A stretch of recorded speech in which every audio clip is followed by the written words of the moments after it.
So today we're going to be looking over respiratory emergencies.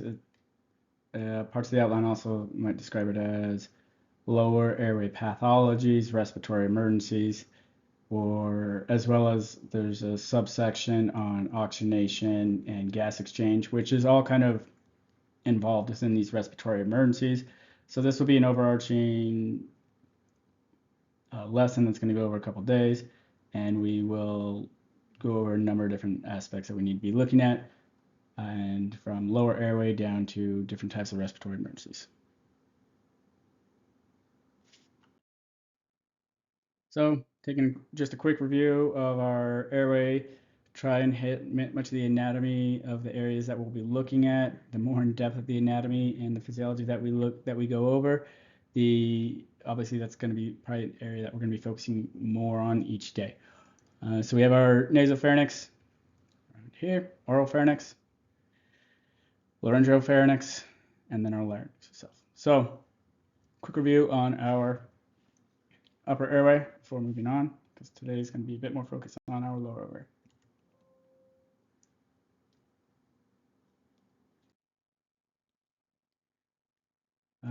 We will start a little bit with our upper airway pathophysiology, as there is a number of pathophysiologies besides the foreign body airway obstructions, which we talked about last week, that we have to be aware about.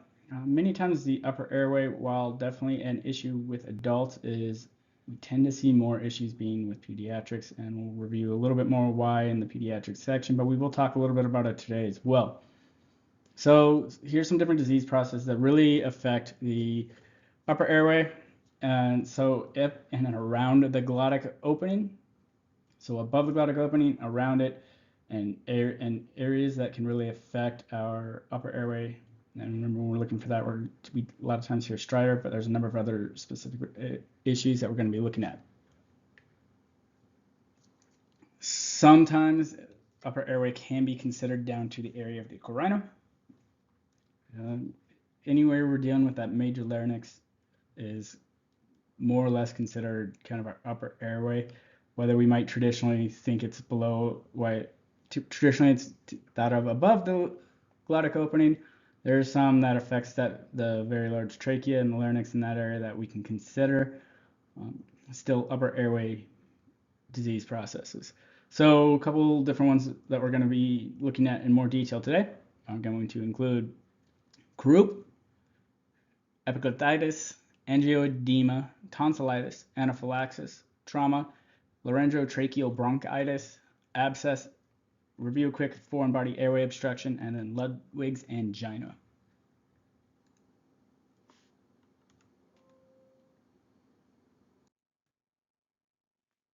All right, so first looking at the upper disease airway disorder of croup, common seen among pediatrics. Some things that we can look at would be difficulty breathing, inspiratory stridor, and a bark-like cough, or a seal bark-like cough. There's a number of different descriptors of it, but it's that very hoarse kind of bark-like cough. And basically the symptoms are caused by inflammation and of the supraglottic, glottic, and subglottic levels, causing airway narrowing. It's due to pediatrics airways being narrower around the glottic opening. It doesn't take nearly as much for those airways to swell shut, or to swell at least partially shut, and in the case of fully shut, really bad. That we really look at and why the pediatrics struggle with some of these upper airway diseases, and why we tend to find stridor more commonly in pediatrics, particularly with the pathophysiologies around airway disease issues, like a disease versus a foreign body airway obstruction, which we see that as well, but just due to that narrowing of the vocal cords.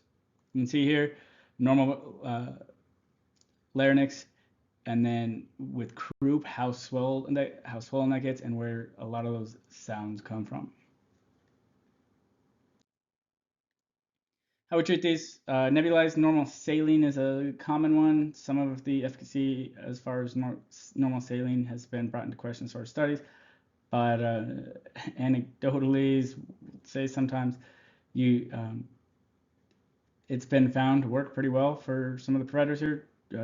Mr. Young definitely swears by this. He says it worked for himself as well as the kiddo, and many of his patients he's treated. So it's one of those treatments that can be very useful, but the evidence behind it is not necessarily lacking. So anytime we kind of have some of the evidence based, or where there's a question of the evidence around, we'll kind of mention that. But the main treatment of this ends up being nebulized epinephrine, 3 to 5 milligrams, and 5 mLs NS. And basically, you take one in. If you have the multi-dose, it works pretty well. But you take a 1 in 1,000 epinephrine, a couple of those, pull them out, put it in a saline with a couple extra cc's of normal saline, and just turn on the nebulizer, same as you would normally, 6 to 8, somewhere right in that area, and that tends to help a lot. Remember, locally, this is a order that you call for. This is one order that I actually called for relatively often.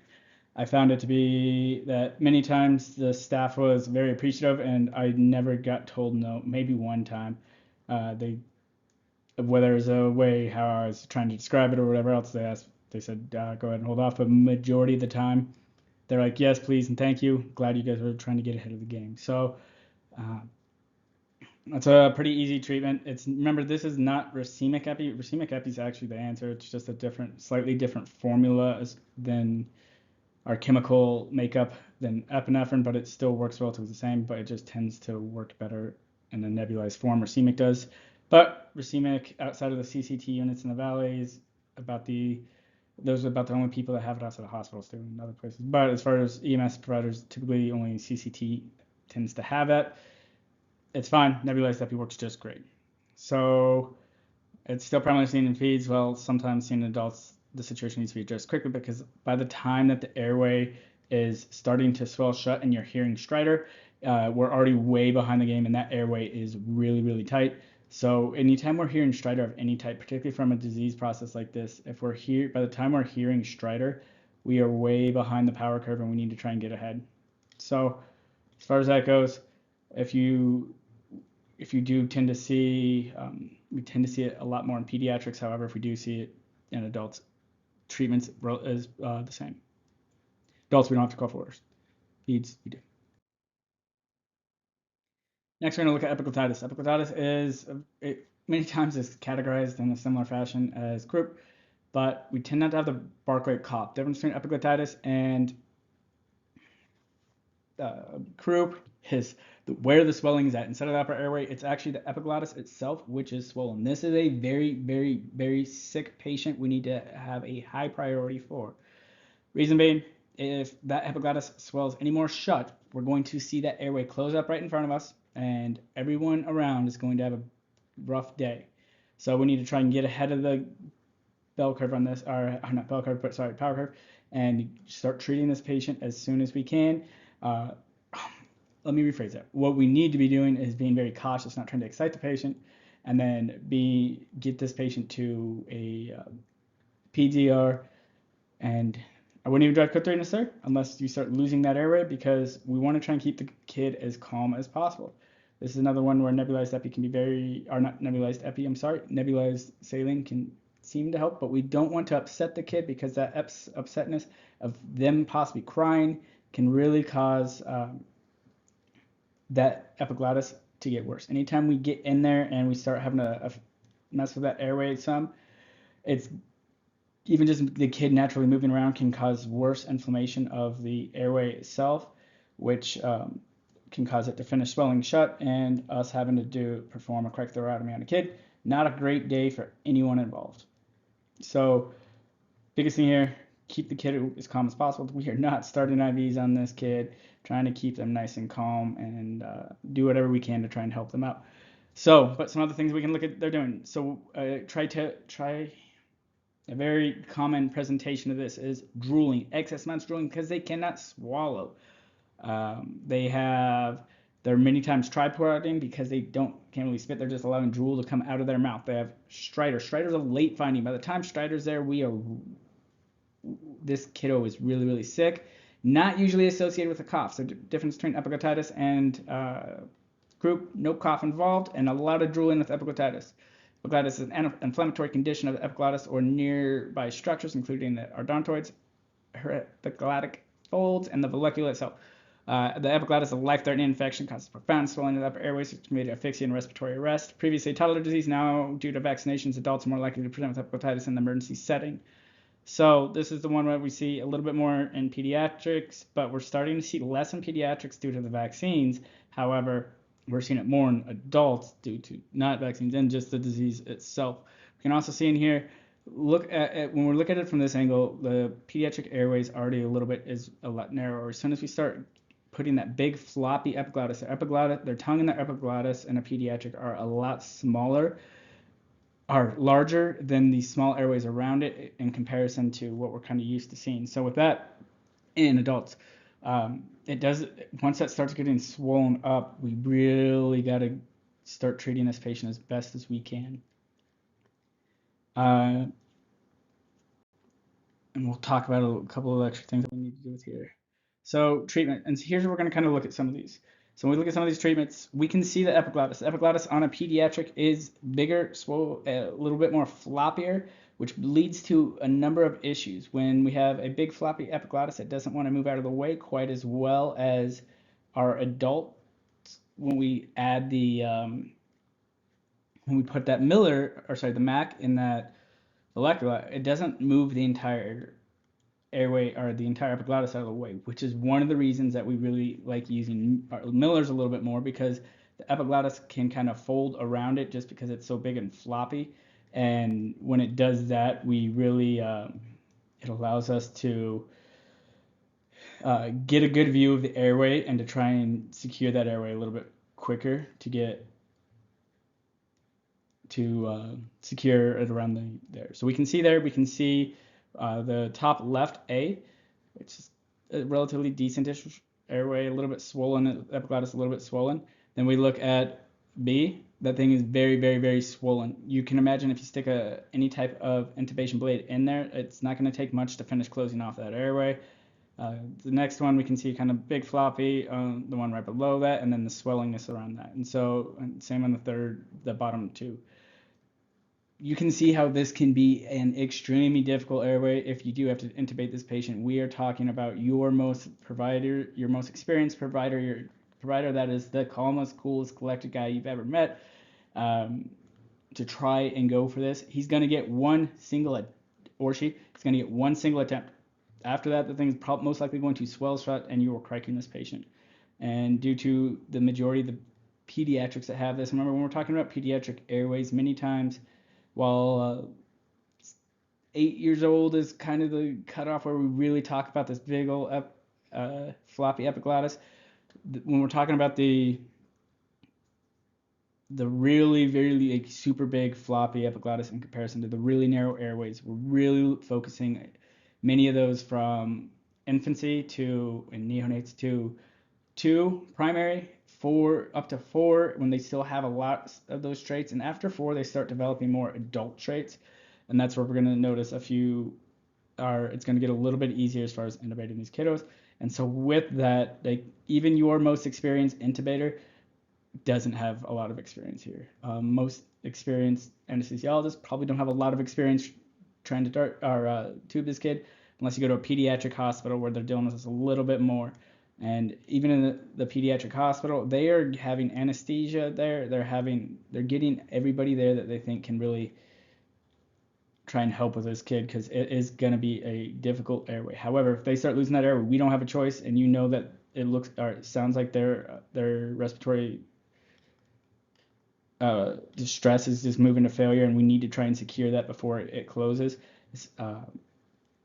We're getting very little air movement, then get ready to go and just have that provider who has the most experience, or is just maybe just a good tube intubator, but stays cool, calm, and is able to try and get that tube the first time. Because if not, and you will have your crite kit out on here. Supraglottic, not going to be effective, and we need to make sure that we have this be ready to crite this kid soon, because as soon as that airway closes, and if we don't have a tube, they are going to code shortly afterwards. Because remember, we haven't really gone into it a ton, but we will between now, an airway, and then again in peds. that pediatrics are extremely respiratory dependent. If there's usually an issue with pediatrics, it's our code, unless it's some type of congenital issue, which we'll talk about some of those. Those are relatively rare, particularly that we're going to deal with. The main issue tends to come from a respiratory distress of some type or a lack of airway, and that is what's going to code most pediatrics. So we have to be ready to crack them or they're going to code. This is not a great call if you're having to intubate this kid. Some treatments, nebulized normal saline 5 mLs. Another one where they're going to try it, and it's just meant to try and soothe the inflammation. So maybe a little bit of blow by, do not upset this kiddo. Do not make that airway any worse. It's gonna, like I said, if you end up running a call like this, it's gonna be a bad day for many, many people, or it's gonna be a tough call no matter what. All right, some other upper airway diseases. We'll talk about angioedema. Angioedema can be classified into multiple different types of um, angioedemas. So there's anaphylaxis based, there's hereditary angioedema, there's the ACE inhibitor induced angioedema, which they're not sure why. It's not an allergic reaction because they can be on an ACE inhibitor for years and years and years and all of a sudden develop it. A couple days, develop it. It has nothing to do with necessarily an allergic reaction. It's actually not even going down the same pathways. Our IgE and all of our immune system is based off bradykinin and some other things that they think they have some ideas with. There is some interesting new studies coming out. It is not standard treatment, but just bringing up as a mention of maybe some treatments we're going to see in the future of TXA being used in angioedema, the bradykinin-based angioedema, so the hereditary and the ACE inhibitor-based are initiated angioedema, and it's showing some decently success rates. The studies so far have been rather small, so we'll see where that all goes. But that could be seen in the future for another reason to possibly use TXA outside of the bleeding disorders, and it just acts within the bradykinin pathways. So what angioedema is, it is angio, being kind of in the face, and edema, the localized, and it's up in the facial area. They can have plenty of angioedema, swelling, and not necessarily affect the airway, but anytime we see that swollen airway or swollen face, we have to be on the lookout for airway compromise. So with that being said, we start looking here, we look over and we notice first one on the top left, A, perfectly fine, that's her normally. We see B, we start seeing that swelling. The thing with angioedema, depending on what type it is and where it's at, sometimes you can see just that, and it'll stay in that one isolated area on the side of her face, and that's all that's going to start swelling and get in edema. However, anytime we're seeing any type of facial edema and swelling, we need to be on the lookout and be prepared to deal with a very difficult or a closing airway. As we can see, it starts to swelling. The lips start swelling shut. At that point, we're starting to lose the oral pharynx as an access point for airway, both BLS and ALS airways. So next, and then we have to worry about how much of that angioedema, which is kind of difficult to tell, is affecting the nasal pharynx or all the way to the back, because angioedema can be isolated to a certain area, or it can start spreading to areas that we don't necessarily see. All we're seeing is up on the surface area. As we start seeing that swelling as it goes down and down and down, we notice that this airway is going to be more and more difficult to get, and this is not a great patient. That is not Botox, that is, or lip filler. That is angioedema, and it's not a great day for that poor lady. So the other type, so we'll kind of look at some of these angioedemas. So we have our non-allergic drug reaction angiotensin converting enzyme, our ACE inhibitor based. It's a cascade effects via kinin production, arachnid acid metabolism, nitric oxide generation. This is a rather complicated one, and they're not always entirely sure they're not sure why it all of a sudden starts affecting people. They do think it has a genetic compound element that's a little bit different than just the pure hereditary, but hereditary angioedema or HAE is caused by a low level or improper function protein called C1 inhibitor. It affects blood vessels. So it's different, a little bit different between those two. They're still looking into it, but many times you're going to see on certain advanced tests, they love to talk about the ACE inhibitor angioedema. So if you see someone with unexplained angioedema that doesn't have a recently is on lisinopril, like there's a decent chance that that's what they're trying to get at, and something that we should be a little bit aware of. So acquired angioedema is a deficiency of the C1-H cause of either a consumption or inactivation. This increased catabolism related to an autoimmune disorder such as systematic lupus or a malignant tumor. So there's a number of different ones outside of allergic reaction induced angioedema that we can see. And we can see that because the top ones, we see the top left, a little bit, it's going to be a difficult airway, top B, top right, that tongue swelling. Now we're definitely losing access to that airway, unless we can get a nasal or cric in there. And we can just see how that is. So treatment angioedema includes histamine blockers if it's that. Some of those are, so you could try those, particularly because we're like, oh, let's look at this, let's see if this is histamine related, and what we could do to try to help reduce that that. However, like when we look at the allergic reaction pathway, but with that also being said, we can see that it's many times, particularly with the hereditary angioedema, is refractory to those drugs, and advanced airways needed. But typically only when we're starting to hear stridor. If we don't hear stridor, we can kind of assume we hopefully don't need it. Let's get them to the hospital and get that out of our hair. All right, Ludwig's angina. Ludwig's angina has to do it's named for a physician who first described in the 19th century. It's based off of a tooth infection, basically. Swelling, redness, warm tissue between the hyoid and the mandible may be the most notable sign. Just get this really weird swelling. Sometimes it's only on one side, and that's usually a pretty good indication that is Ludwig's angina, due to it being based off of only one side of the patient's face, or sorry, neck and facial area, kind of around the mandibles. And for the patient, it makes it, they have sensations of choking. Many times it arises from dental decay and subsequent infection. Severe gingivitis, cellulitis with swelling and spreading infection, swelling of the sublingual area and tongue, along with drooling. And so basically what happens over here is there's this big old infection, it starts swelling and it starts putting pressure into the airway, and because of where it's at, especially towards the back of the or towards the pharynx and then the larynx, it starts putting pressure or blocking the airway itself. This is a little kiddo with some pretty severe Ludwig's angina. They ended up most likely tracheing this kid. I doubt that's a cric, but I could be wrong. It's kind of hard to tell. Actually, it might be a cric, where they had to cric the kiddo. They're on a vent right there. You can see the extreme swelling in there with kiddos with this type of infectious procedure. I mean, look at the red swelling is everywhere. Yeah, we're not gonna get that too, most likely. And if you can get past it, it's gonna be a rough day.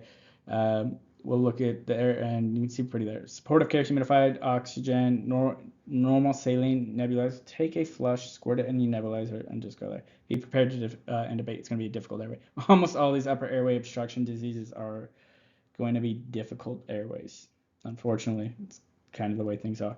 So with that, move on to our next one.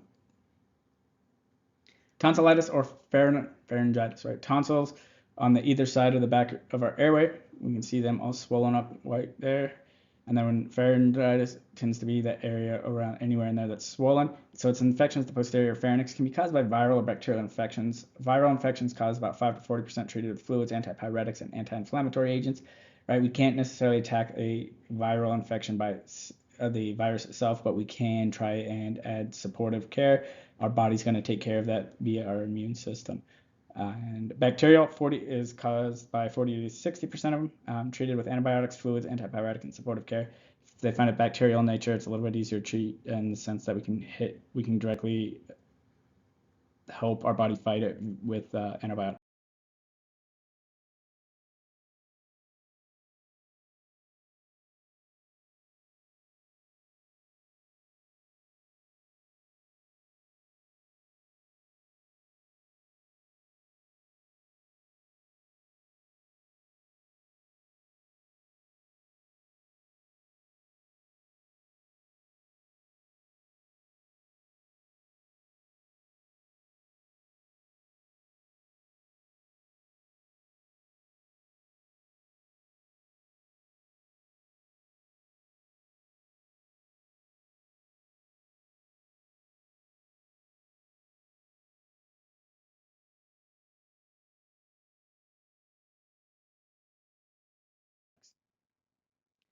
Peritonsillar abscess. So they have an abscess in the back in the peritonsillar area, and we can see the abscess starting to grow, swelling. It's a superficial soft tissue infection, progresses to create pockets of purulence in the submucosal space adjacent to the tonsils. Accompanying inflammation causes the uvula to deviate to the opposite side, so it's going to shift towards the other side over there.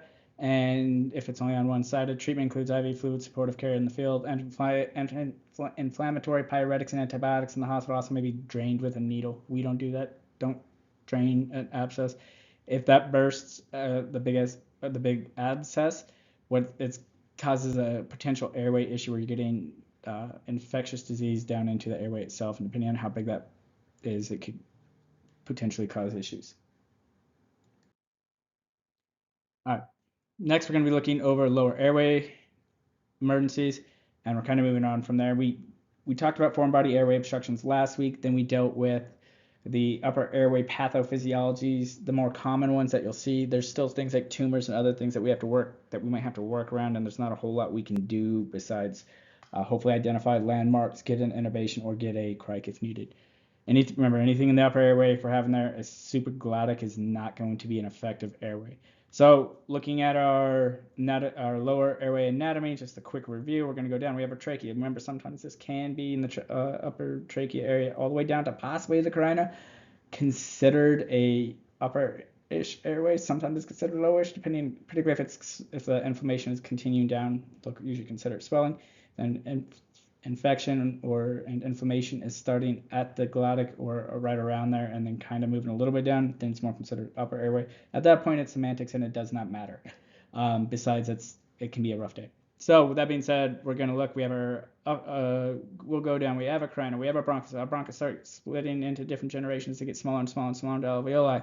We have our upper lobe, our middle lobe, and our lower lobe. We have our oblique fissures, which is between our right lower lobe and our middle lobe a bit, and then on our left side we have our upper lobe and our lower lobe.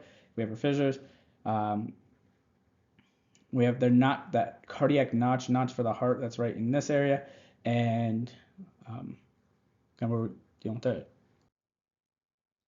Another view of here, bronchial.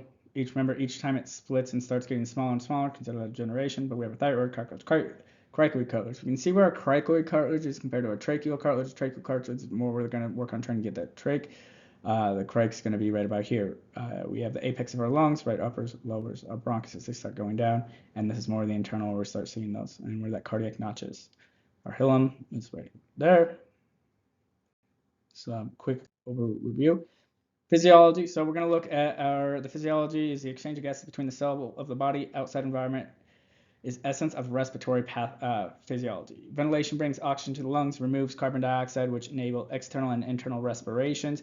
Other essential elements include structure and function of the chest wall, control of breathing by the central nervous system, acid-base balance, which is mediated by the buffer systems, and then how an airway has a pretty big effect in there. So, pathophys, just a quick review. We did this over the last couple of weeks. Just remember, air moves in. The different partial pressures of oxygen and CO2 cause those molecules to shift across the alveolar and capillary membranes into the plasma and the red blood cells to attach to the hemoglobin. And so any type of different areas, dysfunctions can be caused of different types of pathophysiologies and different types of respiratory disorders. So a variety of problems can affect the pulmonary system to achieve gas exchange.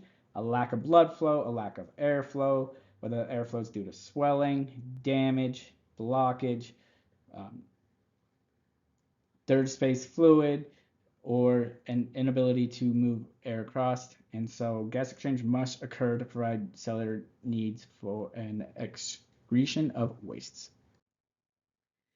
So ventilation is the process of air moving in and out of the lungs. To occur, the following must be intact. Neurological control. We have to have control from the brain to the rest of our respiratory system in order to tell the respiratory system, yo, you need to breathe.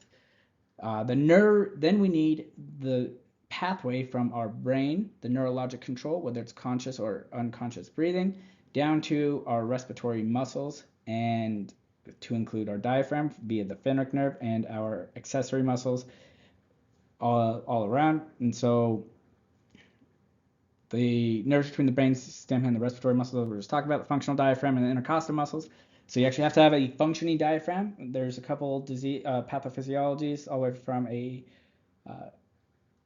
herniation or a ruptured diaphragm where the diaphragm is damaged in of itself, or it could be due to a genetic abnormality, which we'll see in the neonates. You have to have a patent upper airway and a functional lower airway. We have to be able to move air from our outside into our mouth, oral pharynx, nasal pharynx, down to our pharynx, larynx, trachea, bronchus, bronchi, alveoli, into the blood. So our functional lower airway has to be there. Our alveoli then have to be functional and not collapse. They can't be atelectasized, or so gas exchange can occur, and then we have to have that ability for once they're there on the other side, which is not a respiratory emergency necessarily. On that point, it'll be a circulatory emergency, but blood to carry or blood vessels to move the blood with red blood cells and hemoglobin throughout the body. If all of those are out, come in. Blood in, CO2 out, O2 in, blood out, diffusion, process gas exchange. We went over this a little bit ago. Emergency treatment, and so any type of issues in here, emergency treatment includes providing high concentration oxygen and reducing inflammation in the interstitial space. That's going to be our number one aim when we're trying to look at many of these pathophysiologies, and we'll talk about some of the individual pathophyses and what we can do to try and treat them. So remember our VQ mismatch. We have our shunt perfusion, our normal perfusion, and then our dead space perfusion. Shunt perfusion is a lower airway obstruction, pneumonia. So the alveoli are not getting air for gas exchange. We have an airway obstruction. We have our low VQ. Our normal VQ, the VQ correct ventilation quotient to circulation quotient is going to be roughly about 0.8. I don't know anyone's outside of CCT or other respiratory therapy where you really need to know the actual quotient of there. But to know the process of low VQ versus high VQ, you should be aware of that. And then we have wasted ventilation where our airway is going good, but we don't have the circulatory. We can see in cardiogenic shock. We can see in hypovolemic shock. If you got no blood to transport there, if no blood's getting there, we have a huge issue. At that point, though, it's usually there's some other things like stopping the bleeding that we need to deal with. But air is moving in and out, but it's not transferring to the circulatory system, and you can kind of go. So we have a 0, which if there's 0 air moving in and out, that is it. And then we can have infinity, we can have no blood going, but that's basically where the numbers can go from VQ of 0. Normal VQ is going to be 0.8, and a high VQ can go all the way to infinity. Sure. Perfusion circulation of blood through lung tissues. Emergency treatment includes that circulatory blood volume and hemoglobin are adequate. Not a lot we can do in the field with that necessarily. We can stop bleeding and try and get the heart to pump better. Other than that, some of the stuff there's some things that we can do via circulatory and cardiac, but there's not all that much we can normally do on that side of things. However, there is things they can do in the hospital. So we're going to look at first the unknown pulmonary diagnosis. Care should be focused on the disorder responsible for the respiratory emergency. All patients with respiratory compromise should receive high concentration oxygen and ventilatory support as needed. If they're having a hard time breathing, we need to try and help them. So when we get respiratory failure, it's a syndrome in which the respiratory system fails and one or both of its gas exchange functions. Key sign, so we're either having a failure to oxygenate or we're having a failure to offload CO2, which is why when we look at a reason to intubate, failure to our low SpO2s, high CO2s, they're about the same number, we're having a giant issue here, right? It doesn't have to be the same number before we decide that. That's just an example.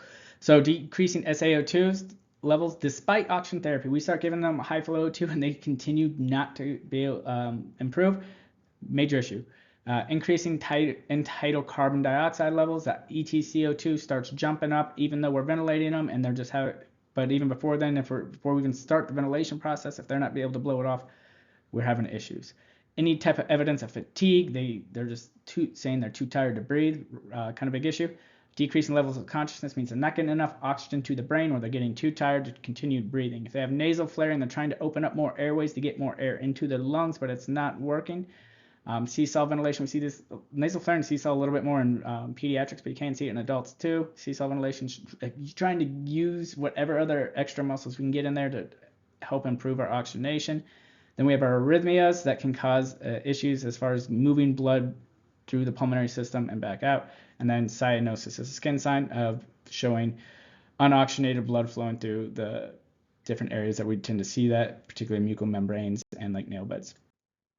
All right, pulse oximetry help determine how well the patient is being oxygenated. There's some pros and cons that come with pulse oximetry. If we have poor circulation that we are not getting, or the patient is shunting blood from their peripherals down to their core, our peripheral SpO2 is not going to be very accurate. However, our core SpO2 should still be relatively accurate, and a great place to check our core SpO2 is on the ear, particularly if we have like one of the pediatric ones you can put around the earlobe, because that is if we don't think of it, we think that that's probably like not going to be circulated very well, but that is circulated because it's going through the brain and all the blood flow is still going up at the same area. It doesn't shunt like when our peripherals do, because we want to keep all blood going up to our head to perfuse our brain. So we are getting actually a core SpO2. Now some great. It allows us to really get a pretty accurate idea of the percentage of oxygen that is attached to hemoglobin within the blood. However, there's a couple other ones where we have to be a little bit on the lookout with carbon monoxide, and sometimes some that can affect with our pulse oxes.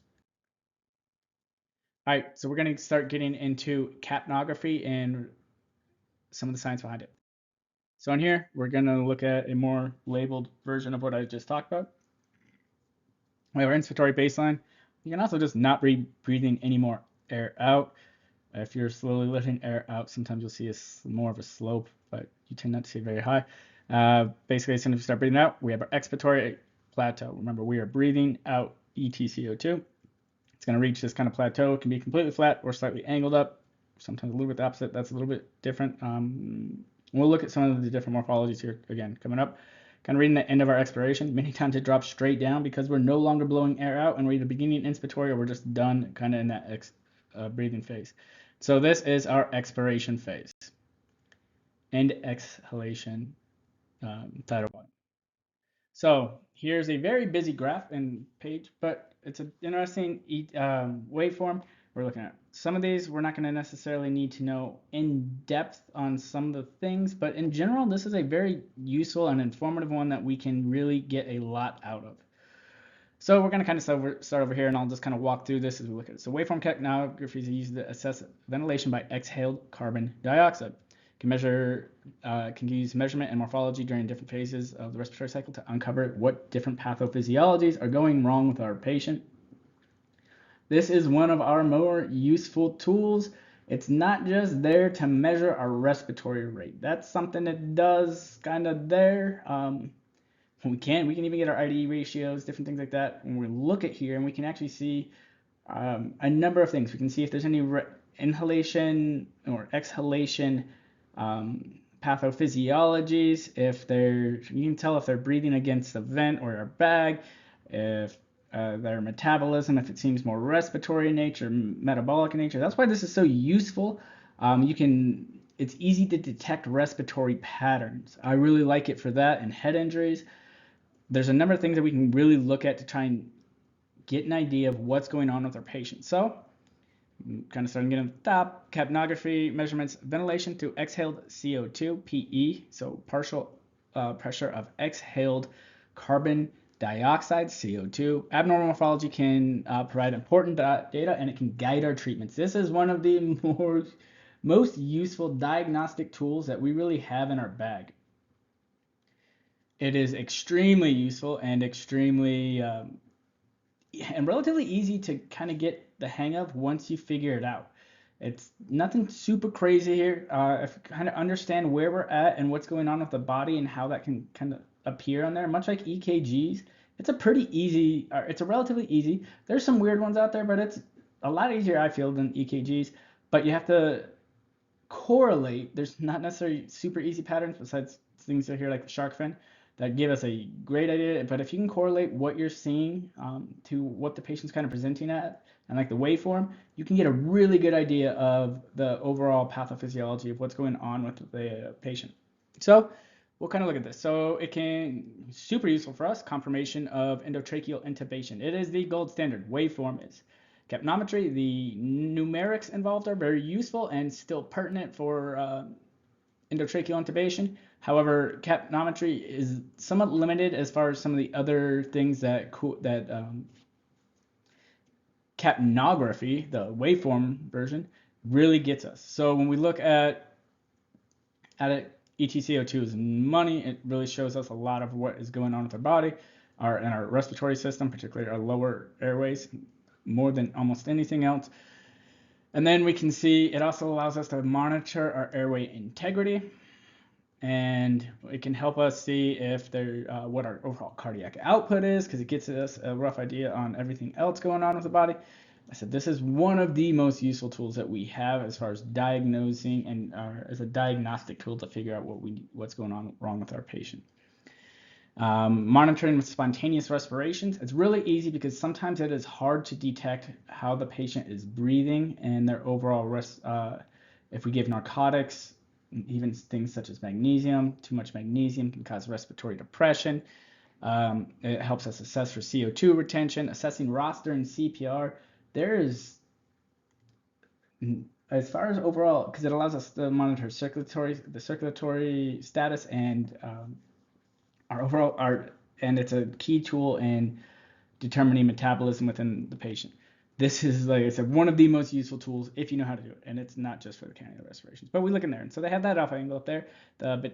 So there's a few different things that'll kind of give us an idea. So just kind of breaking it down even furthermore. But phase 1 is our inspiratory phase. Our PeCO2 is 0 or near 0 because there is that 0.02% of CO2 within room air. That is, it's not really detectable in the ranges that we're looking for.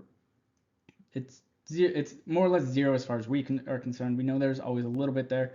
Now, if you see that elevated, that gives us a hint on a few different things that's going on as well. If that is not at 0, now we have a different issue possibly going on. Whether a couple things could be equipment, most likely it does give us an interesting look at possibility of some different pathophysiologies that could be happening.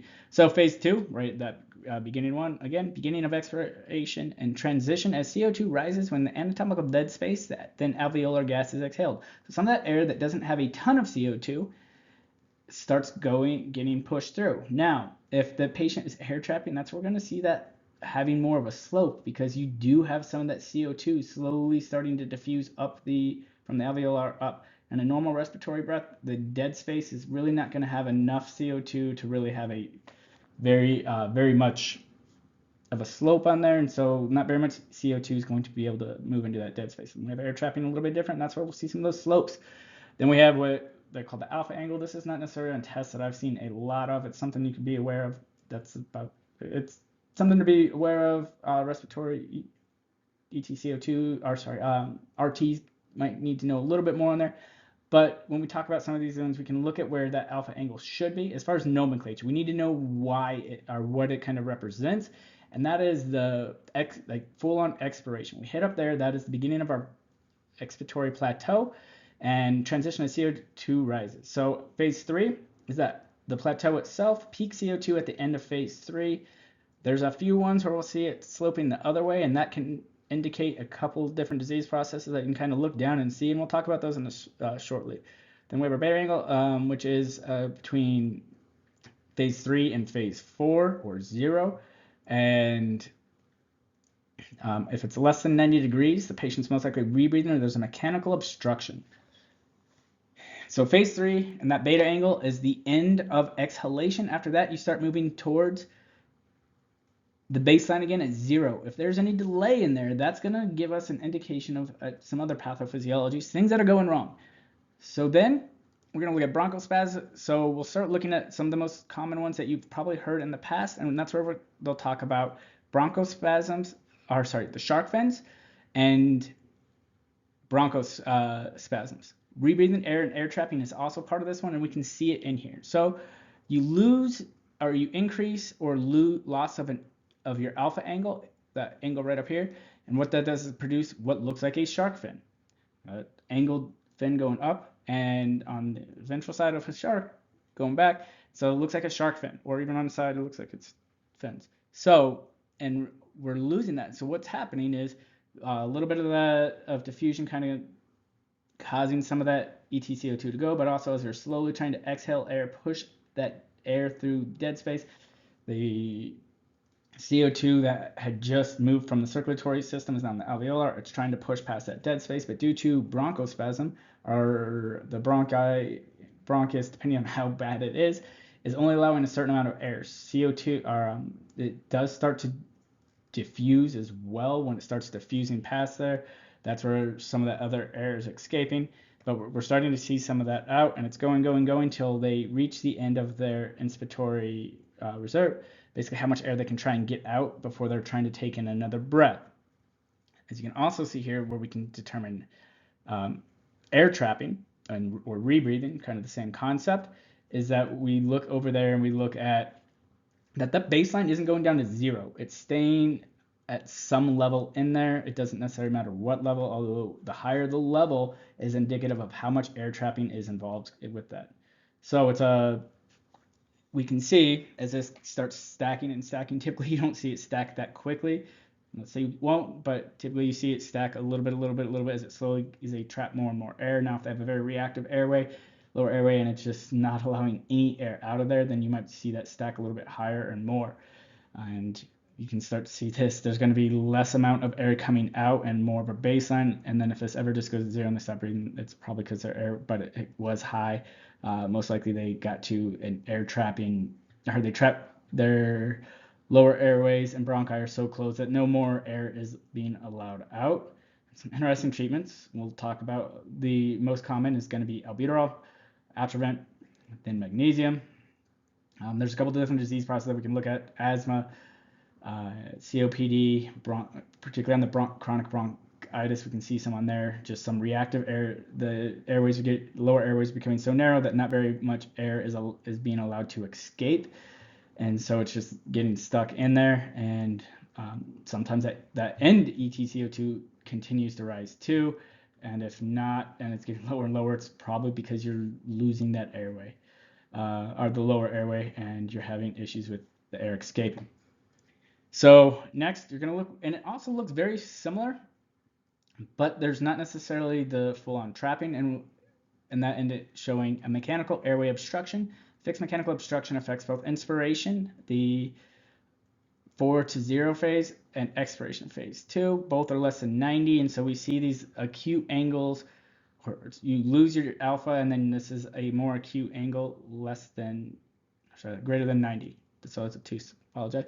But so you start seeing this and it looks more rounded. It's just showing that air is having a harder time going out, and by the time I get enough air out, air's still escaping on both inhalation phase and trying to exhalation. Not necessarily as common. It can be a lower airway obstruction, some type of foreign body airway, or it could be a different phase of a disease process. Next, we're going to look at our emphysema, arterial CO2, represented by early peak not entitled due to hypercompliance and poor gas exchange surface, right? So in emphysema, we have a very large, or instead of a tiny bunch of little grapes in there that each have a lot of surface area, we have 1 or 2 bigger grapes in relation to 8 or 10, whatever. It's going to be a different ratio. So we're going to have less amount of surface area available in order to have gas exchange. That is.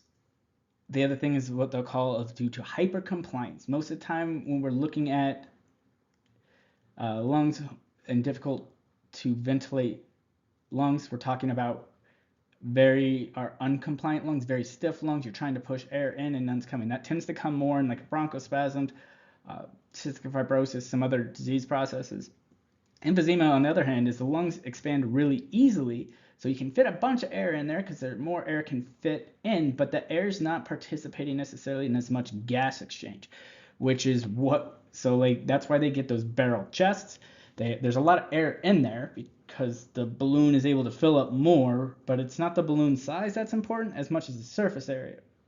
And so having a bunch of small balloons creates much more surface area, much like the grooves in our brain, as opposed to one big balloon, which doesn't have nearly as much surface area.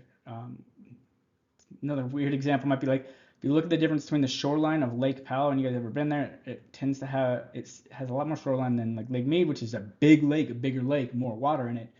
But there's less shoreline for them to go for those type of boats, things like that.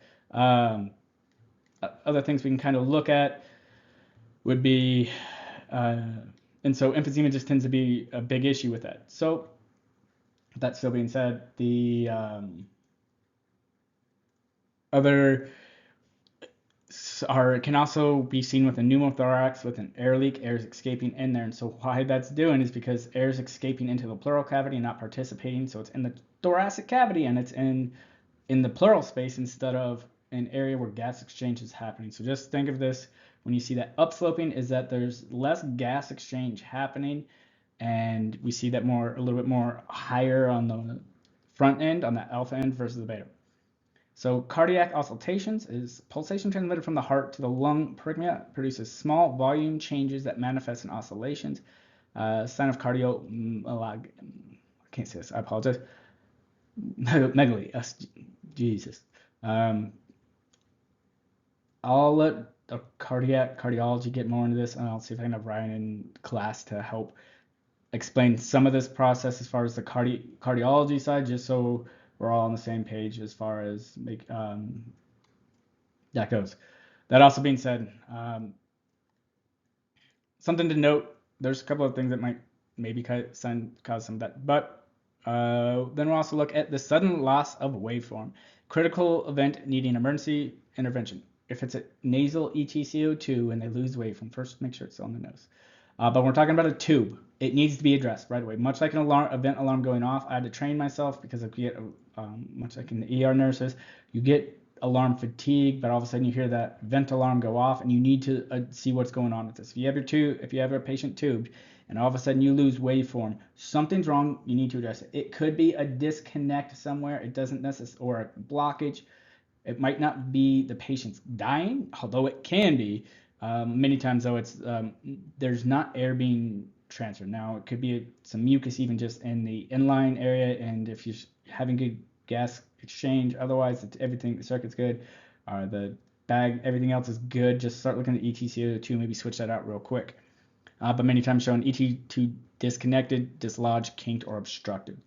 Definitely an issue that we need to address at least to identify what is causing that loss of waveform. It's a little less concerning, once again, on a nasal EtCO2 because we tend to have, many times it's them either breathing through their mouth or it's sliding down their face or a number of different areas. So it's not as big of a concern compared to where we're at, if they're tubed. Then the last one, downtrending EtCO2. We see that the EtCO2 slowly getting lower and lower. Pretty big concern, particularly when we're looking at shock states. That's showing a perfusion. The body is not perfusing as well. Now, make sure that there's no airway, that there's not a obstruction, once again, particularly if it's a nasal cannula version instead of the tube, or even then that we're still ventilating well, particularly when we know that we're ventilating well, and that waveform gets smaller and smaller, that plateau gets lower and lower. It's showing that the body's not perfusing. It's not bringing the used blood from the peripherals to the core. So showing signs of shock, that lack of perfusion. And then, so it's a low cardiac output state because blood is not circulating. Another thing that could be is a pulmonary embolism. So this is all VQ mismatch type situations in some cases where there's the ventilation is not matching whatever's happening with the circulatory system. And so there's the shock state or pulmonary embolism because there's all this space that's not being part of gas exchange. And so we have that shunt away from the lungs or filling up the alveoli, but there's no blood to there for the transfer of gases. And so what happens then is we're going to get lower EtCO2s as it gets lower. And if that emboli is moving or more emboli, depending on what's kind of happening, if a big old DVT busted loose, but then is a little bit, and then another piece kind of goes in there, or different things that can kind of cause that, or just the inability of the lungs, what's remaining of the lungs that are participating within gas exchange aren't able to kind of keep up. And so we can see some of that, or a new pulmonary embolism. So then hyperventilation, sometimes we can see if they're breathing really fast, but it correlates with everything else in the body, then we can start looking at hyperventilation. I tend to differentiate tachypnea and hyperventilation. Hyperventilation, in my mind at least, hyperventilation I tend to be more psychosomatic versus tachypnea being a physiological response. So they're breathing fast for a reason, to try and blow off more EtCO2 because they're in an anaerobic state, whether due to shock or whatever other reasons. Versus that's tachypnea versus hyperventilation. It's a psychogenic one, and hyperventilation and anxiety is a diagnosis by exclusion, meaning we've ruled out every other life-threatening thing and we're considering it no longer really tachypnea, and instead we're calling it hyperventilation. You might see some different terminology throughout different things, but that's kind of how I tend to look at these and differentiate the difference between tachypnea and hyperventilation. So those are some different ways we can kind of really look and give us a relatively decent idea on the way. So the waveform itself can tell us a lot about what's kind of going on with the body. And then as we look at some of the numbers too, then that can give us an idea on their overall metabolic state, especially if we have any other indications like a very high blood sugar, if you know they're insulin dependent, if they're stuporous, like they're not stupid, but stuporous, they're obtunded, having an ultra level mental status, things like that we can correlate to what other issues might go on. They might be septic, which we're thinking then this very acidic metabolic acidotic state. So DKA and sepsis are the big ones that we'll see as far as major, and shock, the major producers of a metabolic acidosis. So that being said, gives us kind of an idea, and so we can see how well, if nothing else, how well we think the body is compensating with that, and we'll kind of going from there, and we'll talk about more and more of this. Pretty good, and we'll talk about ABGs later in this one. So we're going to start and go over the oxyhemoglobin dissociation curve. I know you guys all at one point went through at least a little bit of this, what we're taught and what it kind of means, at least a rough idea, and then we're going to review this and a lot more, because this is where we talk about basic metabolic states within the body and how this kind of reacts to the overall oxygenation of our patient. So I never really got very much into this in my medic class. When I got into CCT, we got heavy into it, and they're really trying to emphasize it a bit more for all medics, because it's a pretty important concept, and it kind of gives us an idea of the actual perfusion and oxygenation state within the body. The SpO2 can sometimes lead us astray by. SpO2 is still an important diagnostic tool, but if we have to use it in conjunction with other diagnostic tools to get a decent idea of what's going on. So basically, this is showing us that the oxyhemoglobin dissociation curve is a graph that shows the relationship between partial pressures of oxygen and the saturation of hemoglobin within oxygen. So we see how much oxygen is actually in the blood and in relation to how much oxygen is on the hemoglobin. It's a weird S-shaped curve, but there's a pretty important, like some different things that we can see here. There's a couple shifts that we'll talk about. We have a left shift and a right shift, and they can mean different things in the body's metabolic state. Now, we won't always necessarily get this, but if we know what is good, if we have some other indications of what's going on with the body state, mainly EtCO2, if we can correlate EtCO2 to SpO2, and if we have any idea about their metabolism, such as DKA or sepsis, we can mark where on this curve they have a pretty close chance of where they're being, and that can guide our treatments. So when we get into ABGs, all of a sudden that gives us all the information here. However, the knowing the oxygen dissociation curve, along with our EtCO2 and SpO2, can get us a decent chance there. We don't have to have this completely memorized, but you have to have some of the ideas behind this memorized. So when we talk about this, it's the shape of the curve is considered sigmoidal, and it is this S-like curve. So it basically has a plateau at the very top where it kind of maintains, and then it starts dropping, and it drops pretty precipitously until it gets a little bit lower, and then it's a little bit softer of a drop at the very end. But we can see how, and basically it's going to tell us how much of the blood how much of the hemoglobin is oxygenated, as well as how much of extra or oxygen is in the blood still via dissolved plasma, and a little bit of that. So when we look at this, we'll talk a bit about DP 2,3-DPG.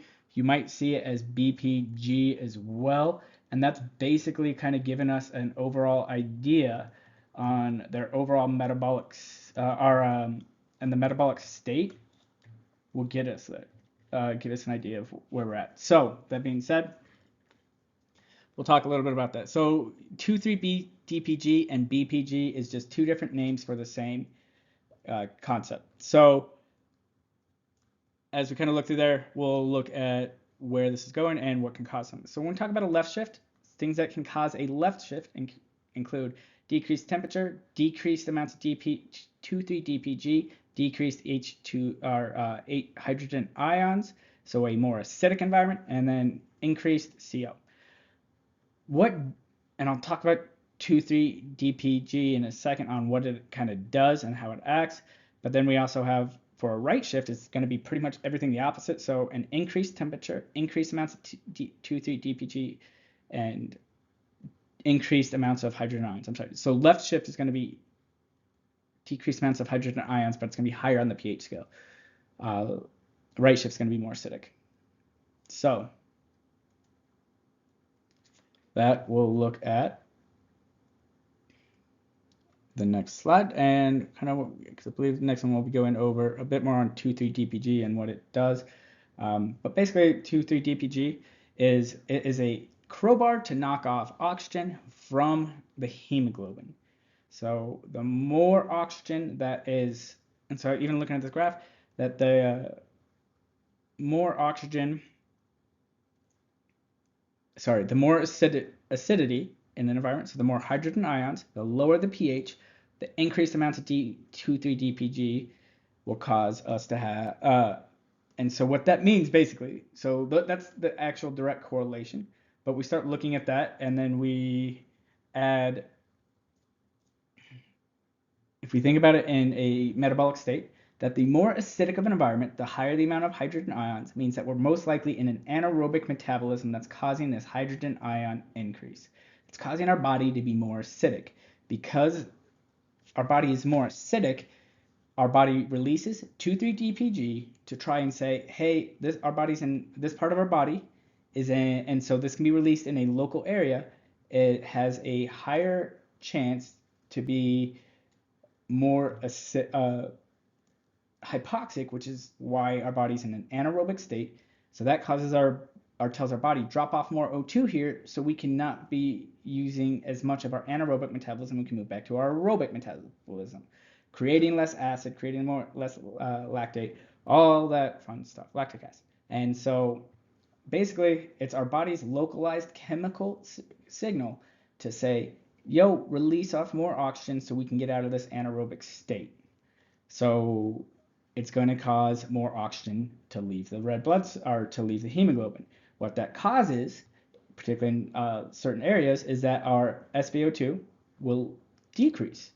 But it's not necessarily a bad thing, because that it makes us, let us know that our body is acidic, but that oxygen is actually getting to the tissues. If there's a decreased amounts of 2,3-DPG, that means more oxygen is sticking onto the hemoglobin.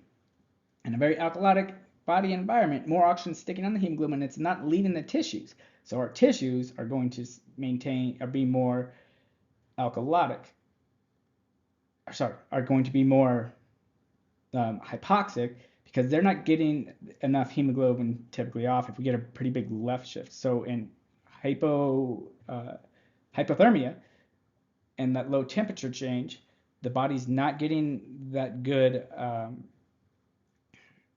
release, and so we're not releasing oxygen from there. So that's kind of how 2,3-DPG relates to overall oxygenate, and how it kind of fits into the oxygen hemoglobin dissociation curve.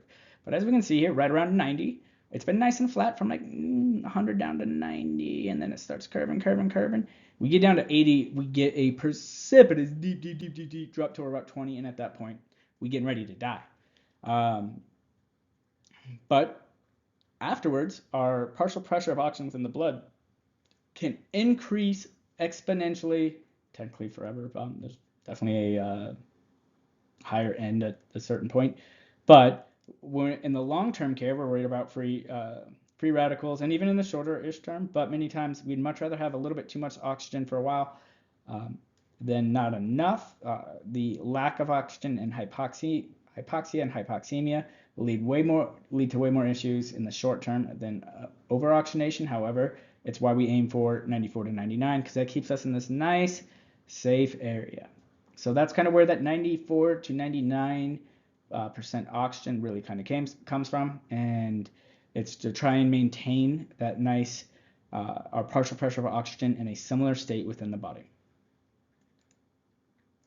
So everything I was just talking about is here in further explanation. Instead of just hearing me talk about it, here is the thing. But so we'll see. Now, also on the picture to the right, what we see is a difference between arterial and oxygen blood. So when we're looking at a VBG, a venous blood gas, versus an ABG, an arterial blood gas, we will get a bit of a difference of where our oxygenation is on that, and so we can see some little bit different correlations there. And so, but with that higher pH, alkalosis, and an increase causes hemoglobin to have a higher affinity for oxygen. So in the lungs, that's good. We want the hemoglobin to suck up those oxygen.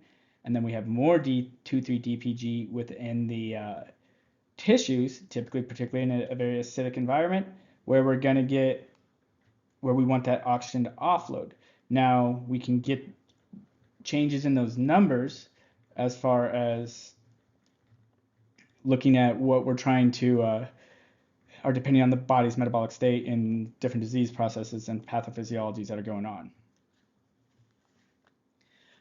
This because higher pH decreases the amount of hydrogen ions that bind to hemoglobin, thus increase the amount of deoxyhemoglobin, which has a lower affinity for oxygen. So at a lower temperature, decrease in temperature causes hemoglobin to have a higher affinity for oxygen. This is because the binding of oxygen to hemoglobin is an exothermic reaction, meaning it releases heat. So that's why temperature matters, because by having that high, your body's lower, it's saying here, attach us to the hemoglobin because we're going to produce more heat. Important when you're trying to stay warm up. Like one RB red blood cell with the hemoglobin is going to produce very much heat, but when you have millions and millions and millions within your body, all of a sudden that exothermic reaction is relatively important. And it can help. It's going to be a small change, but any type of increase in temperature can help. So then our lower 2,3 DPG, and so if you see 2,3 BPG, it's you'll see it in different textbooks about different things. If you see they are the same, just different names, much like adrenaline and epinephrine, or norepinephrine and like Levophed, although that's more of a drug than anything else, but particularly adrenaline and epinephrine are the same thing, just different names. So anyways, and that's based off of Latin versus Greek base words. Long story short, probably should do some more med term. Anyways, 2,3-DPG is a molecule that binds the hemoglobin and decreases its affinity for oxygen. A decrease in 2,3-DPG concentration increases hemoglobin to have a higher affinity for oxygen. Once again, the lower that number, the lower the 2,3-DPG, less oxygen is getting kicked off the hemoglobin, and it causes a increase for oxygen if it's in the lungs to attach to it, and the opposite in the body. So the should be a decent concept. If you have any questions, we'll go over it more in class, but that's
give you a rough idea. So now we're going to talk, and that was more in a left shift. So in a right shift, lower pH, a decrease in causes hemoglobin to have a lower affinity for oxygen. This is because hydrogen ions bind to the hemoglobin, stabilize the deoxyhemoglobin form, which has a lower affinity for oxygen.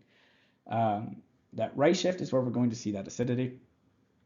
So almost everything is increased besides the pH itself, but if we think of increased hydrogen ions, aka lower pH but more acidotic, that's causing a right shift. Increased temperature, increased 2,3-DPG, increased CO2. Anytime we have increased CO2, we're going to have increased acidity. High EtCO2 means low pH but means high acid. All right, so low affinity for hemoglobin variants, and I don't know what the example hemoglobin Kansas means. It's something.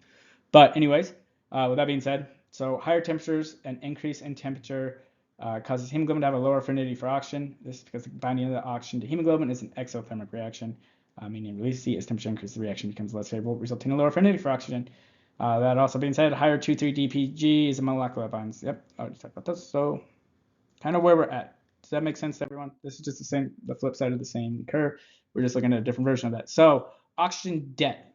This is an interesting concept, and this is actually something I kind of pulled from a exercise physiology type concept because it has direct application to what we do here. So I pulled it from one of my other classes and kind of added this because the same concept directly relates to this. And in the phase where I kind of pulled it from, they were talking more about the what happens when we are in a heavy exercise state and in an anaerobic kind of state as far as working out goes, but it directly correlates to airway, and so kind of using that.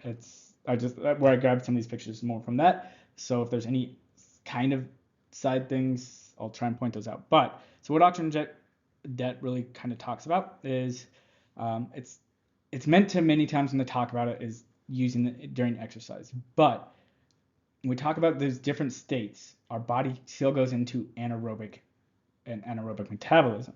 Now, when we're doing it for running, it's because we're trying to get our body in we're using more oxygen than our body is able to intake, and we start getting into anaerobic state. Depending on what type of workouts you're doing, sometimes the goal is to get in an anaerobic state, sometimes the goal is to stay in a aerobic state. But that being said, that those same type of concepts that we're artificially putting our body through is the same thing that our body gets put through during illness, which is why when if you go running out and you do a lot of cardio, many times like respiratory illnesses in particular, they don't necessarily last as long, or you're able to recover from them a little bit better because your body's used to having a little bit of that, being able to be as well as an increased immune system, but be able to handle the anaerobic state a little more because a little bit more used to it.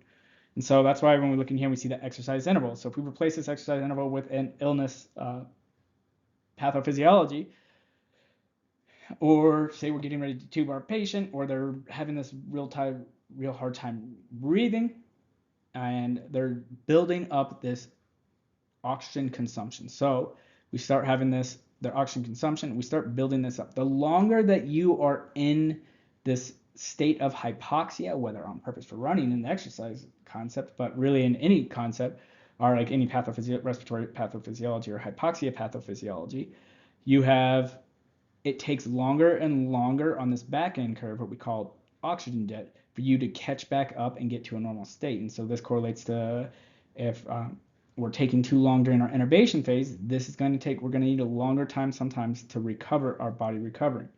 Our normal resting oxygen consumptions right here, we add this exercise intervention, or say they're having asthma attack or someone else, because right up here, right, they're in this hypoxic state. All of a sudden, they're increasing their oxygen. They're not getting enough oxygen, so they're moving into this anaerobic state, and they're building up what we call this oxygen debt, where it's going to take a little bit longer and a little bit more to try and get them back. So relatively interesting concept, and here's a little bit more. And so the longer and more someone's hypoxic, the longer they can take to recover. So moving from exercise physiology into acute medicine and emergency medicine, we can kind of look at here and say, oh yeah, so like we only do a little bit, we get back, we have a little bit of resting, and then we're able to recover sooner.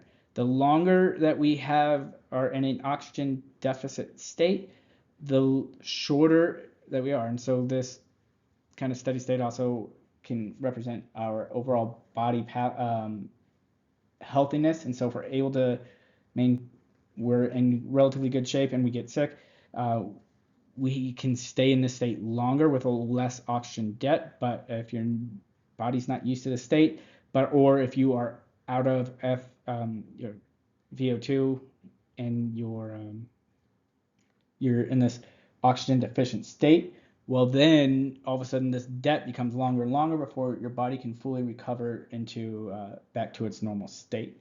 And it takes a longer and longer time to kind of do recover. So there we go. So that's kind of what I was bringing about there. So now we're going to look at some different assessment findings as we look into some of these different pathophysiologies themselves. So first, we're going to go over the assessments, the things to look for, and then we'll talk about the pathophysiologies that we can find within each of those states.